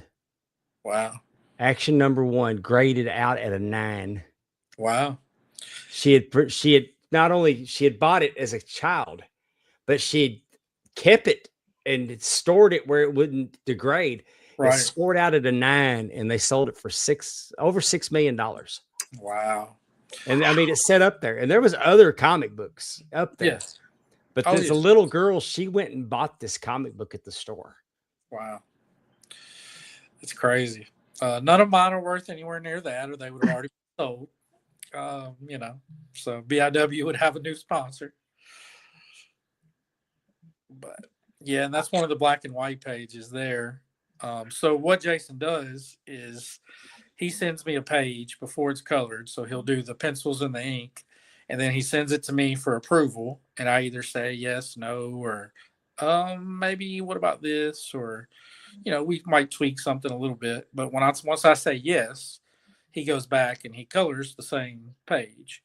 Mm-hmm. So that's the black and white, which I'll see first, and then I'll see the color version that 2 or 3 days later. And sometimes I'll get him to do something with the color as well, but usually most of our discussion is on the black and white pencil and ink page. Once we get to the colors, we're pretty much set in stone of what we're trying to do and what we want to do. I'm really intrigued. I love the style of art. I mean, I like the way that he's drawn their faces, and yeah, I learned something on the. I told him I love his king, like King Marcus, which is who that is, with his son there, Leland. But I said, I love your king. He's so detailed. Your Leland, the son, isn't as detailed, but I still like him, and you do good with his facial expressions and different things. And he told me you have to be careful on the details of kids, because the more details you do, the older they'll look. oh, So yeah. It makes perfect sense once he said it out loud to me. But as a non-artist, when I was just looking at the work, I was like, oh, Leland's not as detailed as, Marcus. He still looks great, but he's not as detailed. And there's a reason for that. If he put a lot of details in, he would have wrinkles and lines, and he would look older. So he wouldn't look like a 16-year-old. Is he a good kid or is he an asshole? What was it? I said, is Leland a good kid or an asshole? No, he's a good kid. Okay. He's a good kid. The moral of this whole story that we plan on telling for a long time, if we get the support, because I have tons of issues in my head already, is that this man is going to be trying his hardest to teach his son to be a good man and a good king in a bad world. So there's going to be a lot of bad going on around these two, but at the heart of it, they're both going to be always trying to do what they feel is right. And he's got a little Joffrey vibe about him. That's why I asked. No, he's going to be a good guy. He's a good guy, at least for now. This early version of Leland Sammy said, "Were you a good kid, Dave?" Actually, Sammy, I was. I mean, I was mischievous, but I was scared of my parents. I mean, I And didn't want to get in trouble, but I can tell you Leland is scared of his dad too. yeah, I mean, my sister'd sneak out the window and leave. I would not.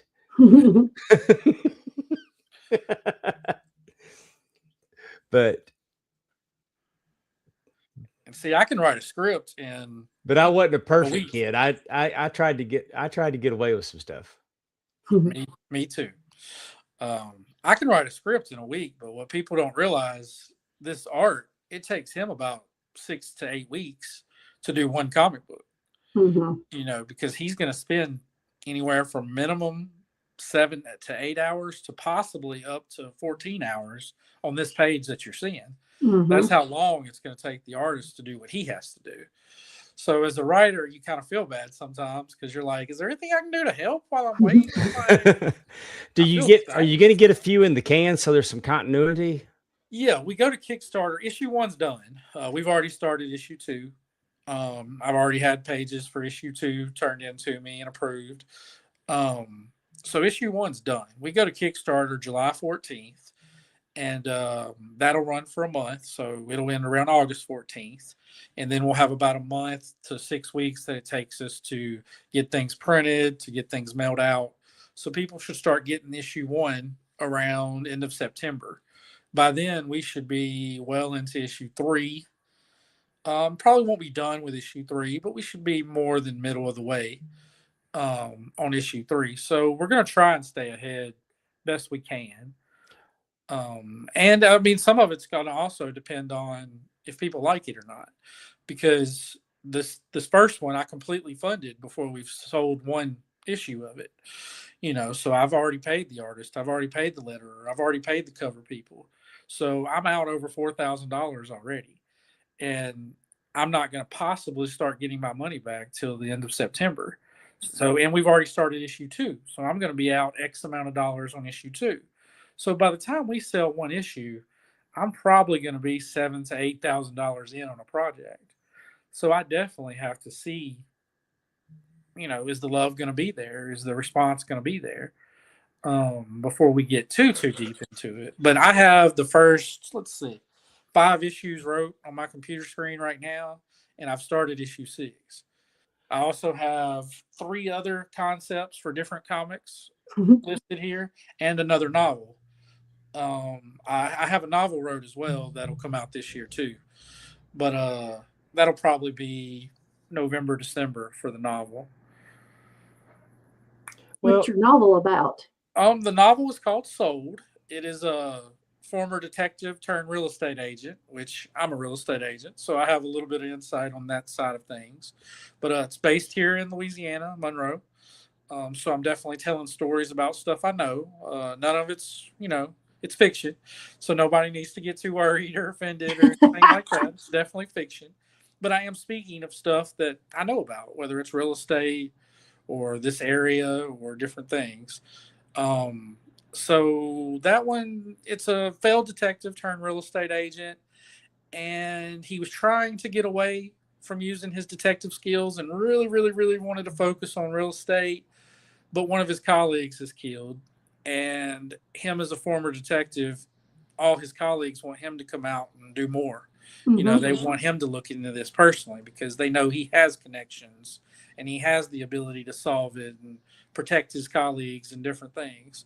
So he kind of got back into the detective side of things here in book 1. And it's called Sold, but I have books in mind for several others, like Sold to the Lady in the White Dress, Sold to the Man That Owned the Cabin, just different ones that all have sold in the title. So if it works, I have probably 5 or 6 in my head that I want to do. Awesome. And then the other one that I've started working on is called The Old Ball Scout, which is going to be a baseball scout. But he's an older man, and he grew up in the 60s, 70s, in different time frames. So he's racist. And he ends up helping this young black pitcher make it to the majors by the end of it. But we're going to go through some stuff before they become friends. So it's going to be an interesting little story too. Well, let's go back to your Kickstarter. What's this? I mean, are you going to have like different levels with some incentives on each level? Absolutely. So we're actually meeting Friday to start building the Kickstarter, and we'll probably do a pre-launch into the month, early July, but it'll actually go live July 14th. You'll be able to get whichever cover you want. There's going to be 3 different covers. You could also get all 3 covers if you just really wanted to. If you wanted to like be a collector, you could get all 3 covers. We're going to have bookmarks. We're going to have T-shirts. We're going to have that's one of the shirts there. And then on the back of it is another one of our covers. Not that one, but yeah, that is on the back of that first design. So that's actually a cover for issue 1 as well. So you can get that in comic book form or on a T-shirt, whichever way you would rather do it. So we're going to have T-shirts. We'll have bookmarks. We'll have trading cards. We need a lithograph of this. Yeah. That'd be a heck, like for a big money investor. A limited, Absolutely. signed and numbered lithographs. Yep. Well, then we're going to do all sorts of stuff. There's going to be goals on there where if we meet them, you might get a call from me personally or the artist, or we might draw you into issue 2. There's just so many different things we can do, to get you involved in the process and get you falling in love with the Castle Aiden world like we slowly are. Amy, didn't you get drawn into a comic book? I did. I got drawn into Arn's comic book. Awesome. I did. I'm a huge fan in the book. Do you have a signed copy of this? I do. Okay. I was about to say, you better have a signed copy of this. Yes, I do. Trying to think of it's over here. Yes, I do. So the Kickstarter is going to be on the 14th, but then on the 16th, we got some exciting news. Josh kind of dropped a hint that I have a new podcast. Yeah, I'm going to put you to work. Not that you already weren't busy, but now on Thursdays, I'm going to lock you up for an hour and a half every Thursday, and we're going to mark out moments. We're going to talk some wrestling, some comics. We'll probably work in some food because people are always talking about the travels that I do with food and whatnot. So we'll probably work into some food, and we'll do some fun little things. And but I'm excited to talk about comics. I got back into comics just by accident because I happened to see that I'd heard on the news that they were going to kill Robin. There was a 1-900 number that you called. Yep. Hang on, I'm going to bring this up real quick. Sammy Wright, who's going to be with us in Brookhaven later this year? Yeah. Was that okay for me to tell that? Oh yeah, he'll be on the November 7th Brookhaven show. Yeah, Sammy Wright's coming to BIW, and I'm excited about this because y'all have heard me endlessly talk about how my love of Sammy Wright. He is so talented. Josh, if you ever need another artist, you should check with Paul Riles and see if he'd be interested. He's very talented. I've seen some of Paul's drawings. He is very talented. And he has a passion for comics as well. Awesome. Yeah, we're going to be doing a lot of things because Castle Aiden is obviously my number one thing, but I have 3 other comics that I'm working on. One's a wrestling comic. One's kind of a psychology, psych type Stephen King level comic, and the other's like an Indian reservation Oklahoma cop comic. So we got a wide variety of things that we're trying to do. Well, like I was saying, what got me into them was that the 1-800 number, whether Robin lived or died. So I went to the comic book store and said, I hear that Robin died. And I bought the trade paperback to the Death in the Family. Yep. And then I'm reading this and I'm like, wait, that's not Dick Grayson. Nope. So then I had to go back and find out, why is Dick Grayson not Robin anymore? You've missed a couple Robins. Yeah. And then, so I was there. I read, and then I saw where Dick had gone off to the Titans and became Nightwing, and then the whole Jason Todd thing. And then we got where that Joker had beat him to death with a crowbar. And then we bring in Tim Drake. This is original art from Nightwing back in 1996 that I bought from the artist. Oh, cool. Yeah, this wasn't cheap, but Nightwing is the comic that I first fell in love with comics. So I wanted to get a piece of art from it. But yeah, this is Nightwing 1996 when Nightwing first got his own comic book. Yeah. Dick Grayson. Dick Grayson's my all-time favorite comic book character. Well, he's had some epic stories. He has. Some of the best writers in comics history have tackled Nightwing. And then I'll tell you another one that's really just a normal man. I love The Question. Yeah. Mhm. But Vic Sage, not Montoya. Vic Sage, The Question. That Gotcha. first 51 issue run where he was in Hub City, and I wish James Gunn, because they got the technology now to, cause The Question he was a news reporter, but he would put a mask on, but he didn't have a face.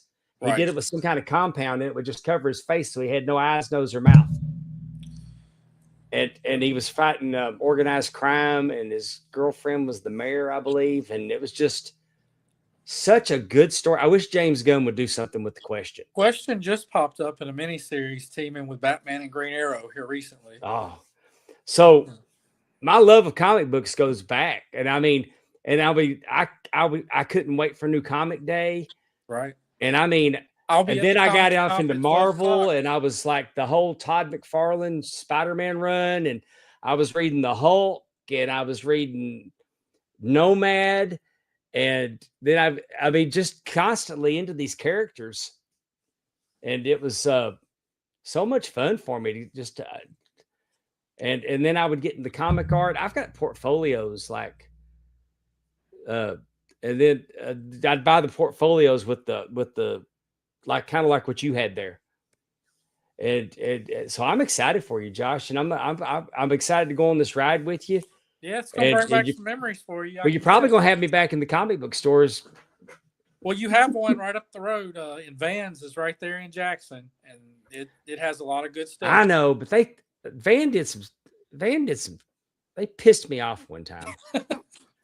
Well, no, I mean, like with something. I think it was. There was a big issue coming out. It might have been Action 1000. It might have been Detective 1000. It was Now, how long ago was this? this a few years. Okay. But you know, if you got a subscription that you get Right. your comic books, they get a percentage off if you're a subscriber. Uh-huh. Well, I'd gone in there because I was looking for a different cover. They had multiple covers. Right. And his subscribers he was upcharging them. Hmm. And I saw him do it, and I thought it was shitty, and it made me mad. Now, sometimes on those variant covers, they do cost more because of said artist. You know, they Yeah. might get a A-level artist to do a cover for something, and they had to pay extra to get A-level artists to do a cover. So Mhm. thus the cover for that one is, $7.99 Yeah. instead Mark- of $5.99. Mark, if I had never been in your store and you're marking them up, I get it. But if you're but when you got pre-orders and you're doing it to your pre-order guys, Right. I thought, but no, they're a very good comic book store. I used to go to there was another one out there, and I went to them until they closed. And I can't think of the name of it. I hate that I'm so horrible with names now. I'm not good at names either. So, But I used to really enjoy doing business with him, and but I've been to Vans.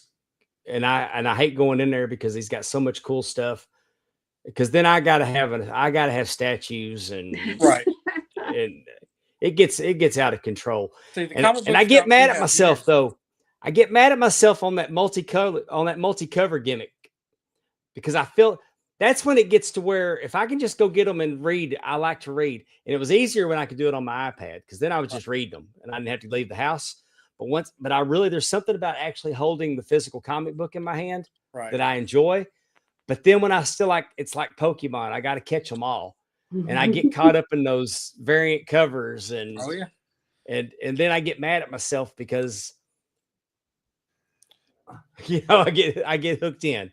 I always get one cover, but I do pick the cover I like the best. So I kind of treat that as my little Merry Christmas or whatever. I Yeah. still look at all the covers and I enjoy them all, but then part of the fun is narrowing it down to the one that I'm ranking, the best, Mhm. and then I get that one because in the end, as a writer and been doing wrestling forever, it is the story that draws me in the most. So if the comic is going to have the same story underneath each cover, I really only need one of it personally.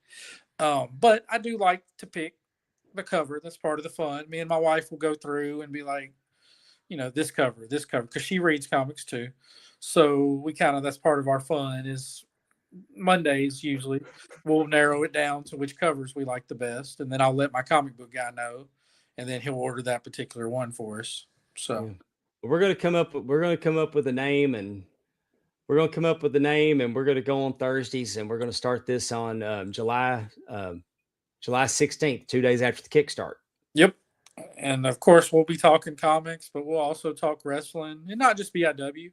It might be a chance for me to talk about some other independent companies that I don't get to speak on too often, or some Japan stuff that not many people know about, or we might talk some food, or we might just talk about weird stuff that me and Dave have done.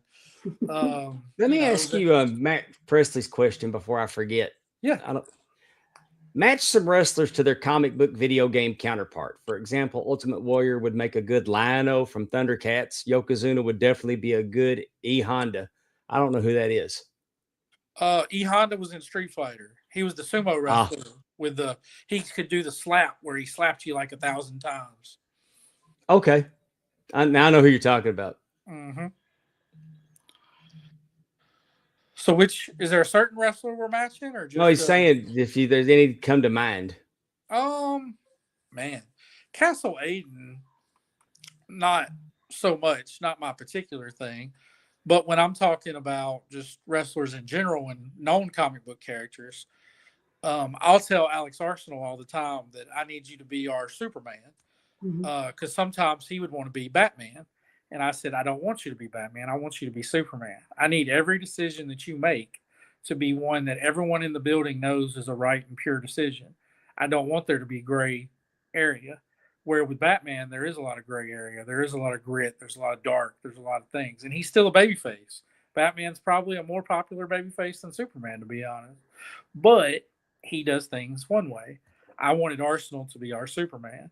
So, bullet on the chest, always right, never shaking, always keep your morals high. So that's something that I always tell Arsenal, probably 4 out of 5 shows. I tell him, if Superman wouldn't do it, you don't do it. And, I'm sure he thinks, what is this guy talking about, freaking Superman?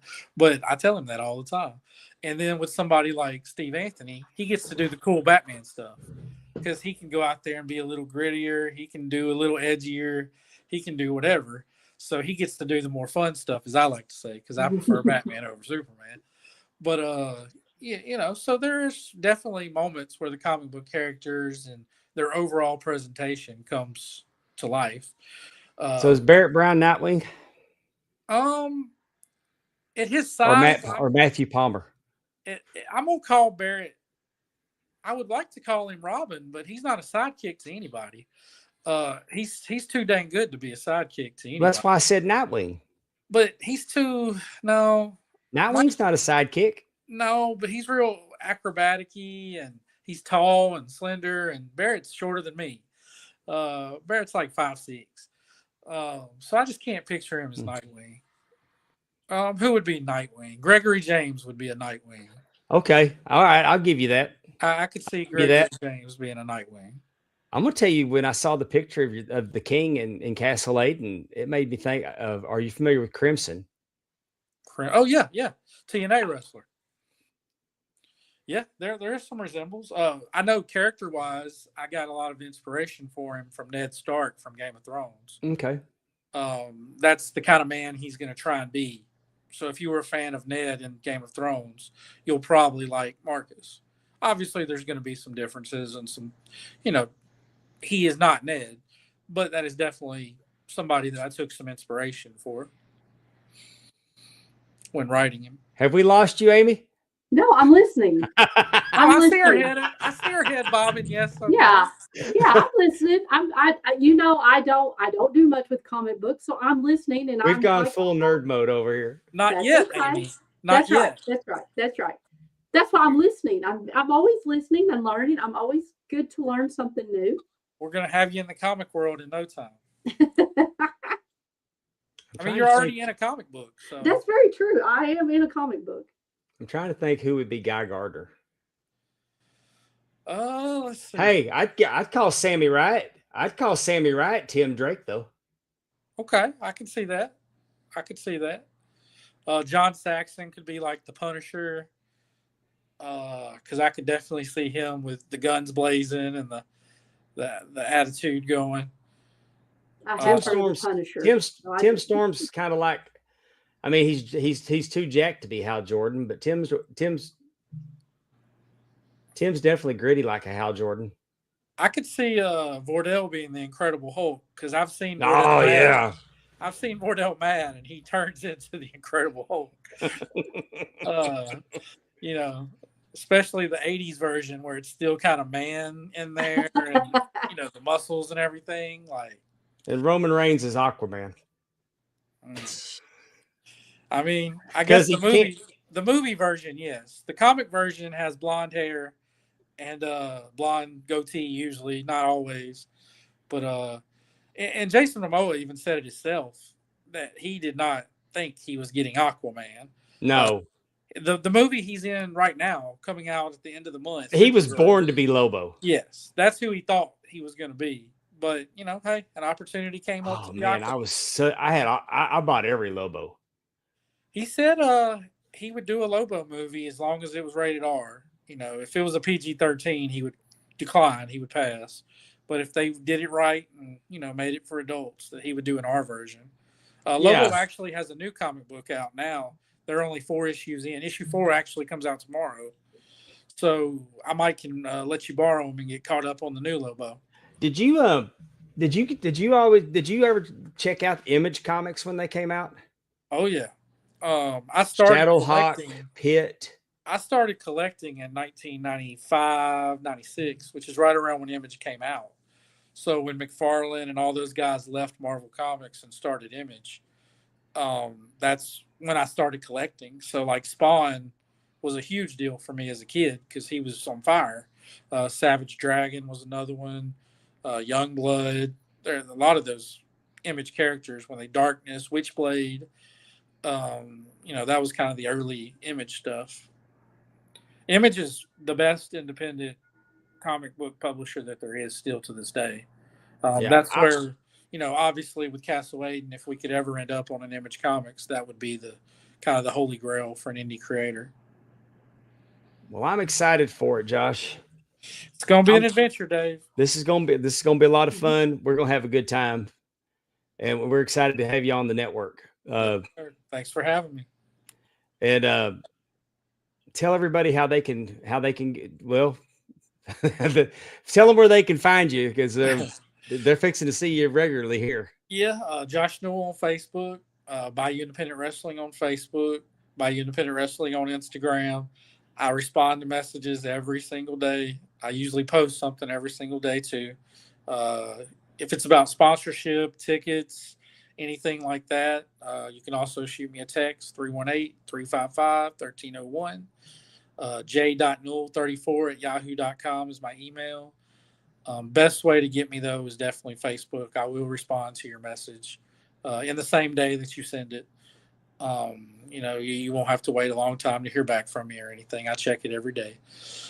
And that's then, you know, it's wrestling, it's real estate, it's comics. That's the 3 things that you'll be hearing about the most if you follow.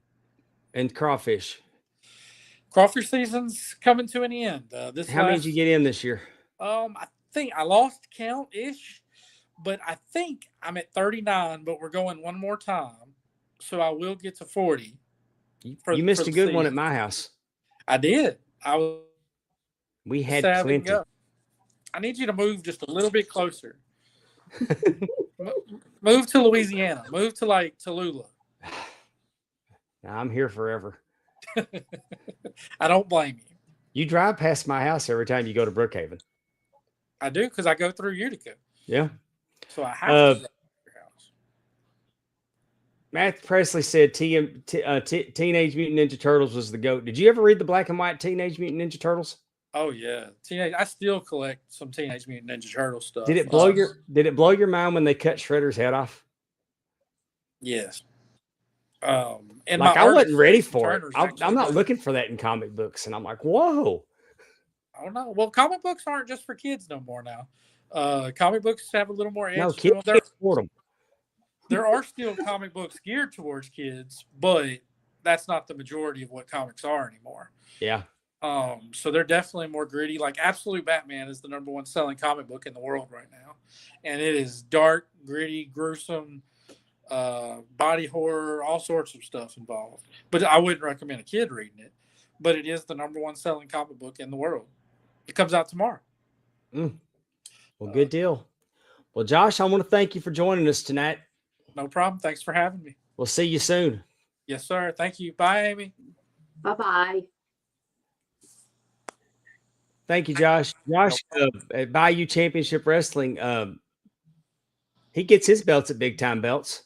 Oh, And you can too. Facebook.com, Big Time Belts. Join the group. If you can dream it, they can make it. This belt here, the Mid-Atlantic Heavyweight Championship. This is the belt that made me a belt mark, guys. okay. I saw Ricky Steamboat with this belt on an ad for the wrestling album on Pro Wrestling Illustrated. You could get the wrestling album with just a picture book.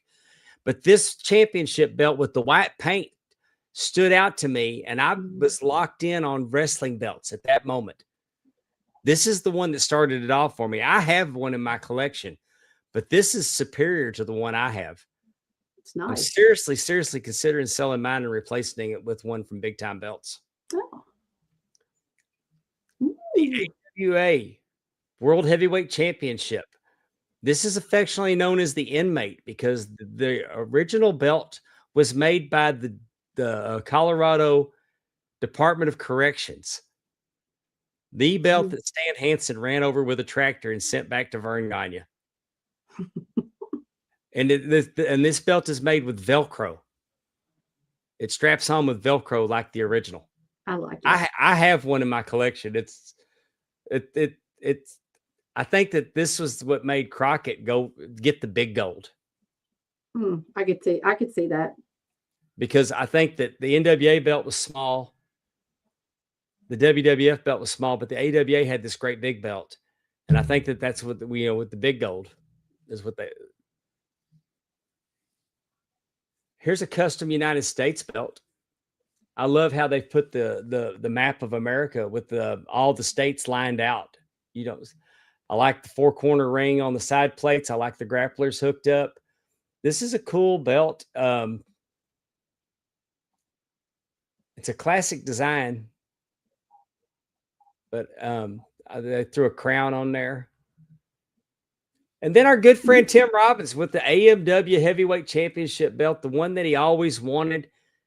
Loved working for Tim and his family at AMW, and I love that Tim got the belt bug, and he's still going. I mean, we told him when he got his first one that it was an addiction, and he's been on it like blue bonnet. I'm telling you. Big Time Belts has made his belt dreams come true. They can make your belt dreams come true as well.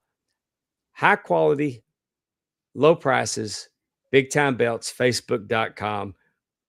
Slide on in and and you too can have your belt dreams come true. And we thank them for sponsoring our pod.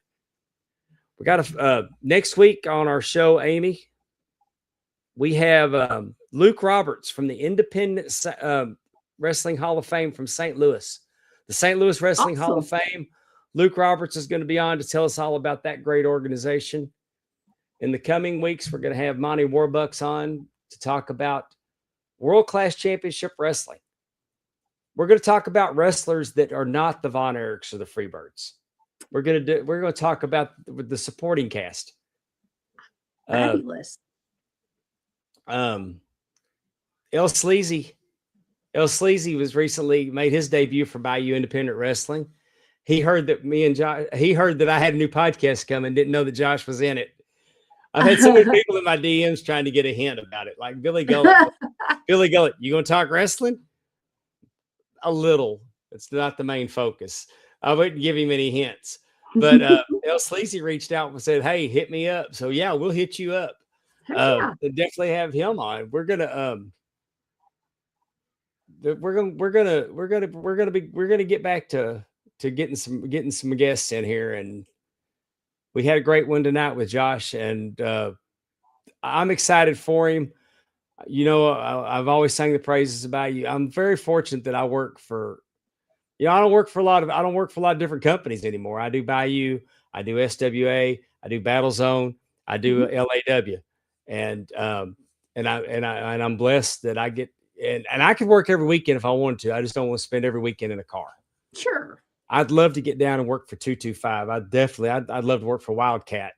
I'd love to work for AWA. I'd like to get, all over the place. I'd love to go to Tennessee. I'd like to go to Missouri. I'd like to go, to Pittsburgh. I'd love to get up there and work for Rise one time. There's not enough hours in the day. I know. And there's not enough money in it, or you could do it full time. I drive all week professionally. I don't want to do it on weekends every weekend. And I got, and family's important to me. I want to see my kids. I want to see my grandkids. Yes. My love for professional wrestling has not gone away. And I love, I love that I can get in here 2 or 3 times a month, and they all treat me with, they treat me so good. And I'm so blessed to get to work with so many great wrestlers. And, it's fun getting on here with Josh. I'm excited about his Kickstarter. Oh yeah. When I saw that t-shirt with the king on it, I'm thinking, man, I need that picture. I need that picture. That's because I gave them to my daughter. A lot of my comic artwork is hanging on in her upstairs in her house because she appreciates that kind of stuff. But I had Bob Kane Batman. I had several autographed by Bob Kane, signed and numbered. I had Superman lithographs for the 50th birthday. I just all kinds of comic art I would get. I've still got some in one of the bedrooms here. I didn't give it all to her. I've got, if you go back and watch Seinfeld, everybody knows that Jerry Seinfeld was a huge Superman fan. And he had a Superman statue on a shelf in his apartment, and you'd see it on camera. I have one of those. They're limited. They're highly sought after. So, I spent a lot of money back in the day on my comic book collection. And now they have Sideshow Collectibles that, people are paying thousands of dollars for the most magnificent statues. Really? I can't roll like that. I'm sitting here telling you that, and y'all know I got 70 plus wrestling belts, but right. But I can't roll that. I just want to, I'm excited to get Josh on the network and just talk about comic books. Oh yeah, definitely. Because I'm a huge, everybody thinks because of Super Dave that I'm Superman guy, but I got excited with the Injustice series. If you haven't ever read the Injustice series, Superman snaps. Yep. The Joker nukes Metropolis. He nukes Metropolis and makes and hits Superman with the Scarecrow gas, kryptonite laced Scarecrow gas, and he thinks that Lois is Doomsday. And Lord. flies her into space. Oh. Well, when her heart stopped beating, it set the nuke off on Metropolis. What? And she was pregnant with his child. My goodness. So Superman loses it. Yes, as he should. And becomes a dictator. He's going to stop crime. And of course, Batman gets the resistance because, I enjoy Batman comics. I enjoy Batman, the detective stories. But let's face it, Batman's a pussy. How many times you gonna let Joker escape and kill somebody? Kill the son of a bitch. He beat Robin's brains in with crowbar, and you can't kill him. Batman comic books doesn't kill. Batman Right. in the movies apparently doesn't have that problem. Right. But I mean, in the comic books, I get frustrated that he lets these. Why are we letting these psychopaths live? Right. Right. So, and that's just. But but Batman's one of my favorite characters to read. I like Nightwing, and I can easily get caught up into reading comic books. I just there's some really good ones. But if I get Injustice, it comes in a trade paperback. They did several years of it. When I Oh. started reading it, was 99 cents an issue, and it came out weekly, and it was Oh. digital only. So I was reading it on my iPad, and I couldn't wait for Wednesday to download my next issue because Dictator Superman, with nothing left to lose, was a really, really good story. It's called Yeah. Injustice, Gods Among Us. I highly recommend it. Cool. And I think that's where Zack Snyder was going in the movies with the nightmare scenes with when Batman was having nightmares. Hmm. Superman came in and it was using the heat vision, melting people. Right. And then at the end of it, I think that we were going to get to that point that they were going to do. I think he was building towards that. And hey, let's face it, that made Superman interesting. Yeah. He's undefeatable. So and was he a villain really? Because he was just telling them there'll be no more war. There'll be no Right. more crime. Right. And I mean, he did get overbearing because absolute power corrupts absolutely. But it's kind of like sometimes, was Thanos a bad guy? If you could snap your fingers and get rid of half the assholes on Earth. So, I mean, you ask yourself, it's philosophical. Right. Right. So That's what makes a good bad guys when they don't think what they're doing is bad. Right. right. So, I mean, was that they said that you live long enough, you're the hero long enough that you become the villain, or I don't know what that saying is, but I know what you're saying. but I'm looking forward to going down this journey with Josh. I always enjoy having him on the show. We have great conversations. We talk wrestling, we can talk food, we can talk comic books, and he's got good opinions on pro wrestling, but you get different flavors of wrestling on the independents because Definitely. you take an MPX that runs weekly. Mm-hmm. It's storytelling every week because it's a continuation of stories. Bayou has a continuation of stories, but it's more good wrestling. Mm-hmm. Like he's just giving you're getting entertained with quality wrestling, and the stories will continue.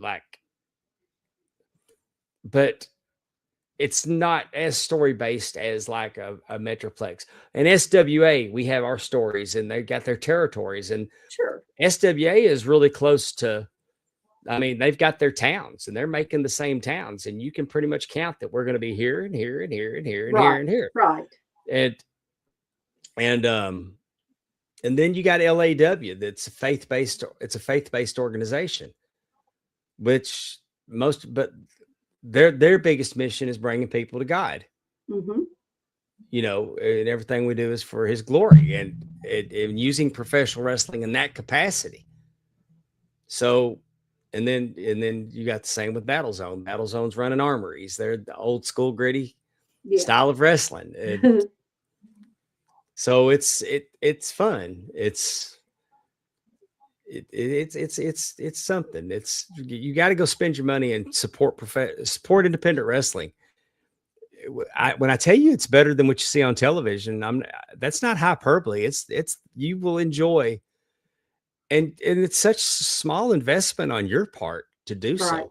Right. Definitely. I mean, down in Jones County, if you run into a bad guy in Jones County, he's treating you the same that he does on, I mean, hills are hills. I mean, they're that way all the time. Right. So, I mean, it's just, it's good stuff, man. if you just long to believe, then find you a good independent show to go to, and there's plenty of them out there 100%. everywhere. They don't all. I mean, and I'm not bagging on WWE. I'm not bagging on AEW or any of them. Mm-hmm. I mean, you can watch wrestling 7 nights a week, but you can't afford to go to wrestling 7 nights a week. Right. You can afford to support your independent wrestlers. And I mean, we're all our circle of friends that went to Chicago for the wrestling showcase. We're so excited for Jacob Fatu because Jacob Fatu built a connection with the fan base. Yes. And now everybody's seeing what we knew 4 years ago. Yes, 100%. That was a great show. And last night, Roman Reigns gave him the hug he's been chasing. Hey, you're in the family. You're in the family business. Gave him some kind of follow. But then he kicked Eric Andre's ass, and pulled him over the rail and splashed him a couple times. I mean, yeah, because he touched his follow, and Roman's like reminding everybody that, I mean, this is not a babyface faction at all. No, but people are still cheering it, and I'm telling you, I think it's coming. I think it's coming that the bloodline is going to be all back together, every Samoan united, and I think it's going to be the next coming of the NWO, and the WWE universe is going to have to come together to battle them off. But I'm so happy for Jacob Fatu. Oh, yes. I mean, I cheer whatever he does. But it's kind of like the NWO was to me. I liked Holland Nash and didn't like Hogan. Well, and I think, too, if you do keep it bloodline, you're not just going to get the random people in the group. Like it's going to be very selective in the sense that it really is going to be family. It will be interesting if Sami Zayn shows back up in that, if he's in the group at all. He's honorary Oos. Well, I know, but I'm just saying, are they going to let that be part of the story? Yeah. If, like you said, they're all coming together. Well, I was going to wrap, but since I brought this up, did you watch Raw last night? I did. Did you think it was strange that Roman did not mention the High Chief Peter Maivia or The Rock? I did. When you started naming names, and you're going to leave the high chief, you're going to leave Maivia out and The Rock. I think that was by design, because I honestly, God, think that Triple H can't stand The Rock. I think he resents him coming around and screwing up his plans the last few years. And they were screwed up. And I think The Rock screwed him. I think The Rock screwed him at WrestleMania with I'm wanting Cody's soul. Yeah. And then backing out and not showing up. Then the whole John Cena thing was weird. Yeah, I think The Rock's petty and he got even. Honestly, that's what I think. I think he got even with Cena for all the stuff that he said about him when he was in Hollywood. Yeah. And calling him out for writing his promo on his wrist. And I think there was some pettiness, and because I think he's too smart to come back and screw things up as bad as they got screwed up. Right. But I'm gonna tell you what they're not screwing up is this guy. He's pretty awesome. He beats Dom last night. He's going to the finals of the King of the Ring against the winner of Jey Uso and Javon Evans. That will be interesting to see who he. Only way he's going to lose is if Brock interferes. Well, but they're pushing Jay, or at least Roman is, in his conversation. So it'll just be interesting to see what they're going to do. Well, I think that Oba should win it, and Oba should go after Roman, but that would be a great reason to have a match. There's no reason to back off of this. Man is the future of this company. Right. But he's supposed to have a match with Brock, right? At SummerSlam. This guy has Hulk Hogan 1984 potential. I mean, they can strap a rocket to this man. They got to give him enough bad guys to take on. Oh Lord, you know what? He's still. How great is this? Well, how long do you think that WWE is going to let him do cameos? They're getting a piece of it. They'll let him do it as long as they want to. They are getting a piece of it. Yeah, that's I just he's wondered. He's got a waiting list. Well, yeah, that's what I'm saying. I just wondered about. Well, but a lot of other WWE wrestlers are not able to do cameos. You know what I'm saying? Like, I think it's great, but I just wondered how long are they going to really let him do that? Well, I mean, this is what he does. Right. And that doesn't matter to WWE. But I mean, they're riding this Nickshausen thing in, and I mean, they can't keep doing it. They can't go to another franchise because eventually he's going to be wrong. True. This was a perfect storm. Yes. He needs but to I mean, be it. I mean, he came out of the crate and we thought, oh man, this is horrible. I can't believe it. And then they didn't let him talk. But him coming out of the crate was horrible. But he was recovered from it. He's so 100%. entertaining. Yes. I'm happy for him. I love what they're doing. The Knicks, I would hope, even if WWE has to pay for it, I would hope they'd give him a ring. Oh, that'd be great. But I mean, they're selling merchandise. They got it. And AEW, what he does doesn't fit in AEW because everybody talks about AEW fumbled with him. But do you think, and I don't know how much AEW you watch, because I tuned it in last week and I saw the Andrade match. Mm-hmm. Because I was flicking channels and Andrade was in the ring. I didn't even know that Andrade was the New Japan global champion at the time. He's not anymore. But I didn't even know. And I saw Andrade with that belt and I was like, okay, this might be a good match. But do you think the silly shit they're letting Leo Rush do now is in response to Danhausen? Because it don't fit. It doesn't fit into what they normally do. True. I don't know. But all of a sudden, it could be. But it's Leo Rush is like he's almost like a zombie, like a possessed. I don't know. I'm not a big fan of that. Whatever they're doing, whatever. Oh, me either. But I'm just saying. I'm just wondering if that putting that so much, because I mean he was in the middle of that match. He came and took the camera away from the girl that was doing the selfie with Andrade. Yes. And I mean, he's got like purple tea. I don't know. I don't like that. Yeah, I expect him to say he's looking for my precious.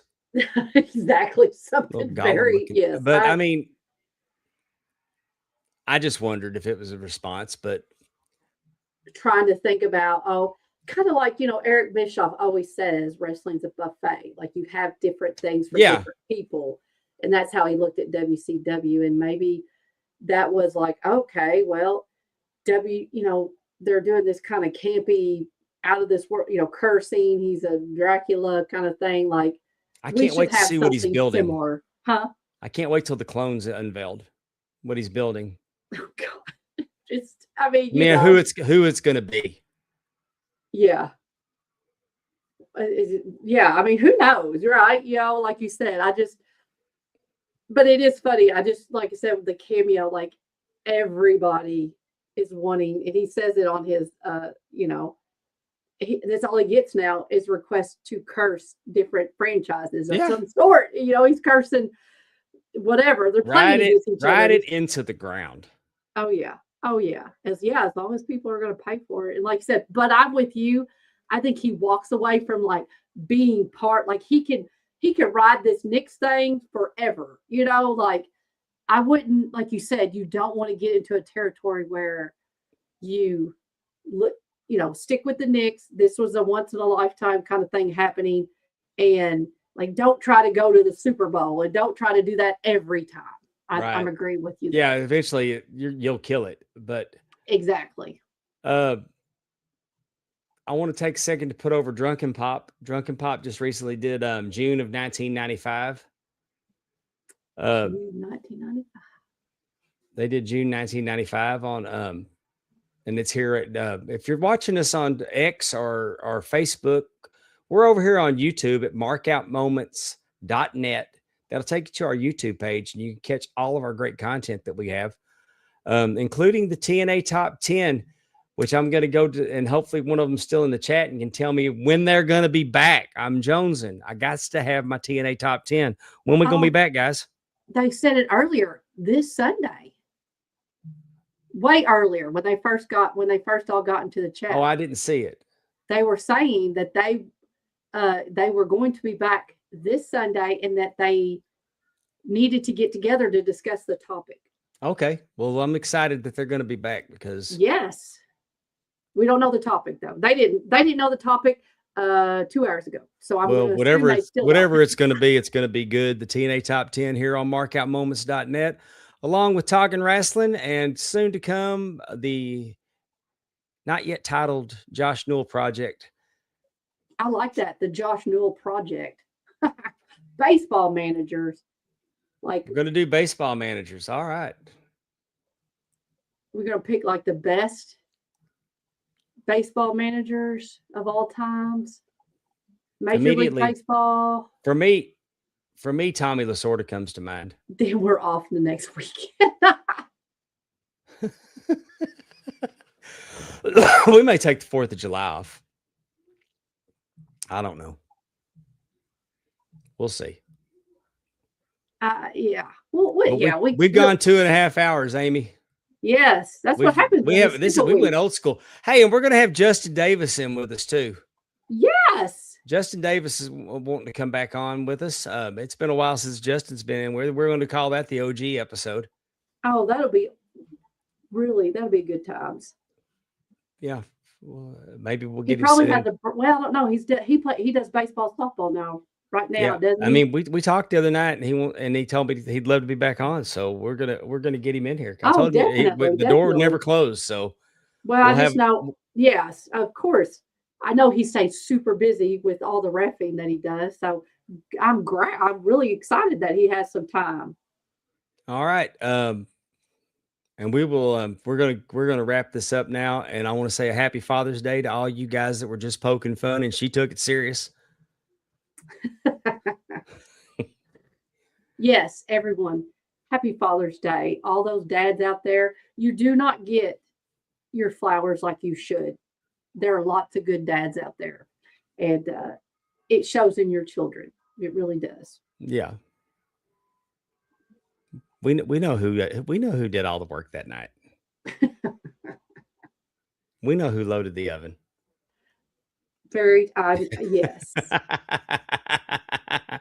All right, for Amy Vaughn, I'm Pondwater Dave, and we will see you next week on Talking Rasslin here on the Mark Out Moments Network. Good night, everybody. Thank you for joining us. Talking Rasslin, time to go. Thanks for watching our epic show. See you next week.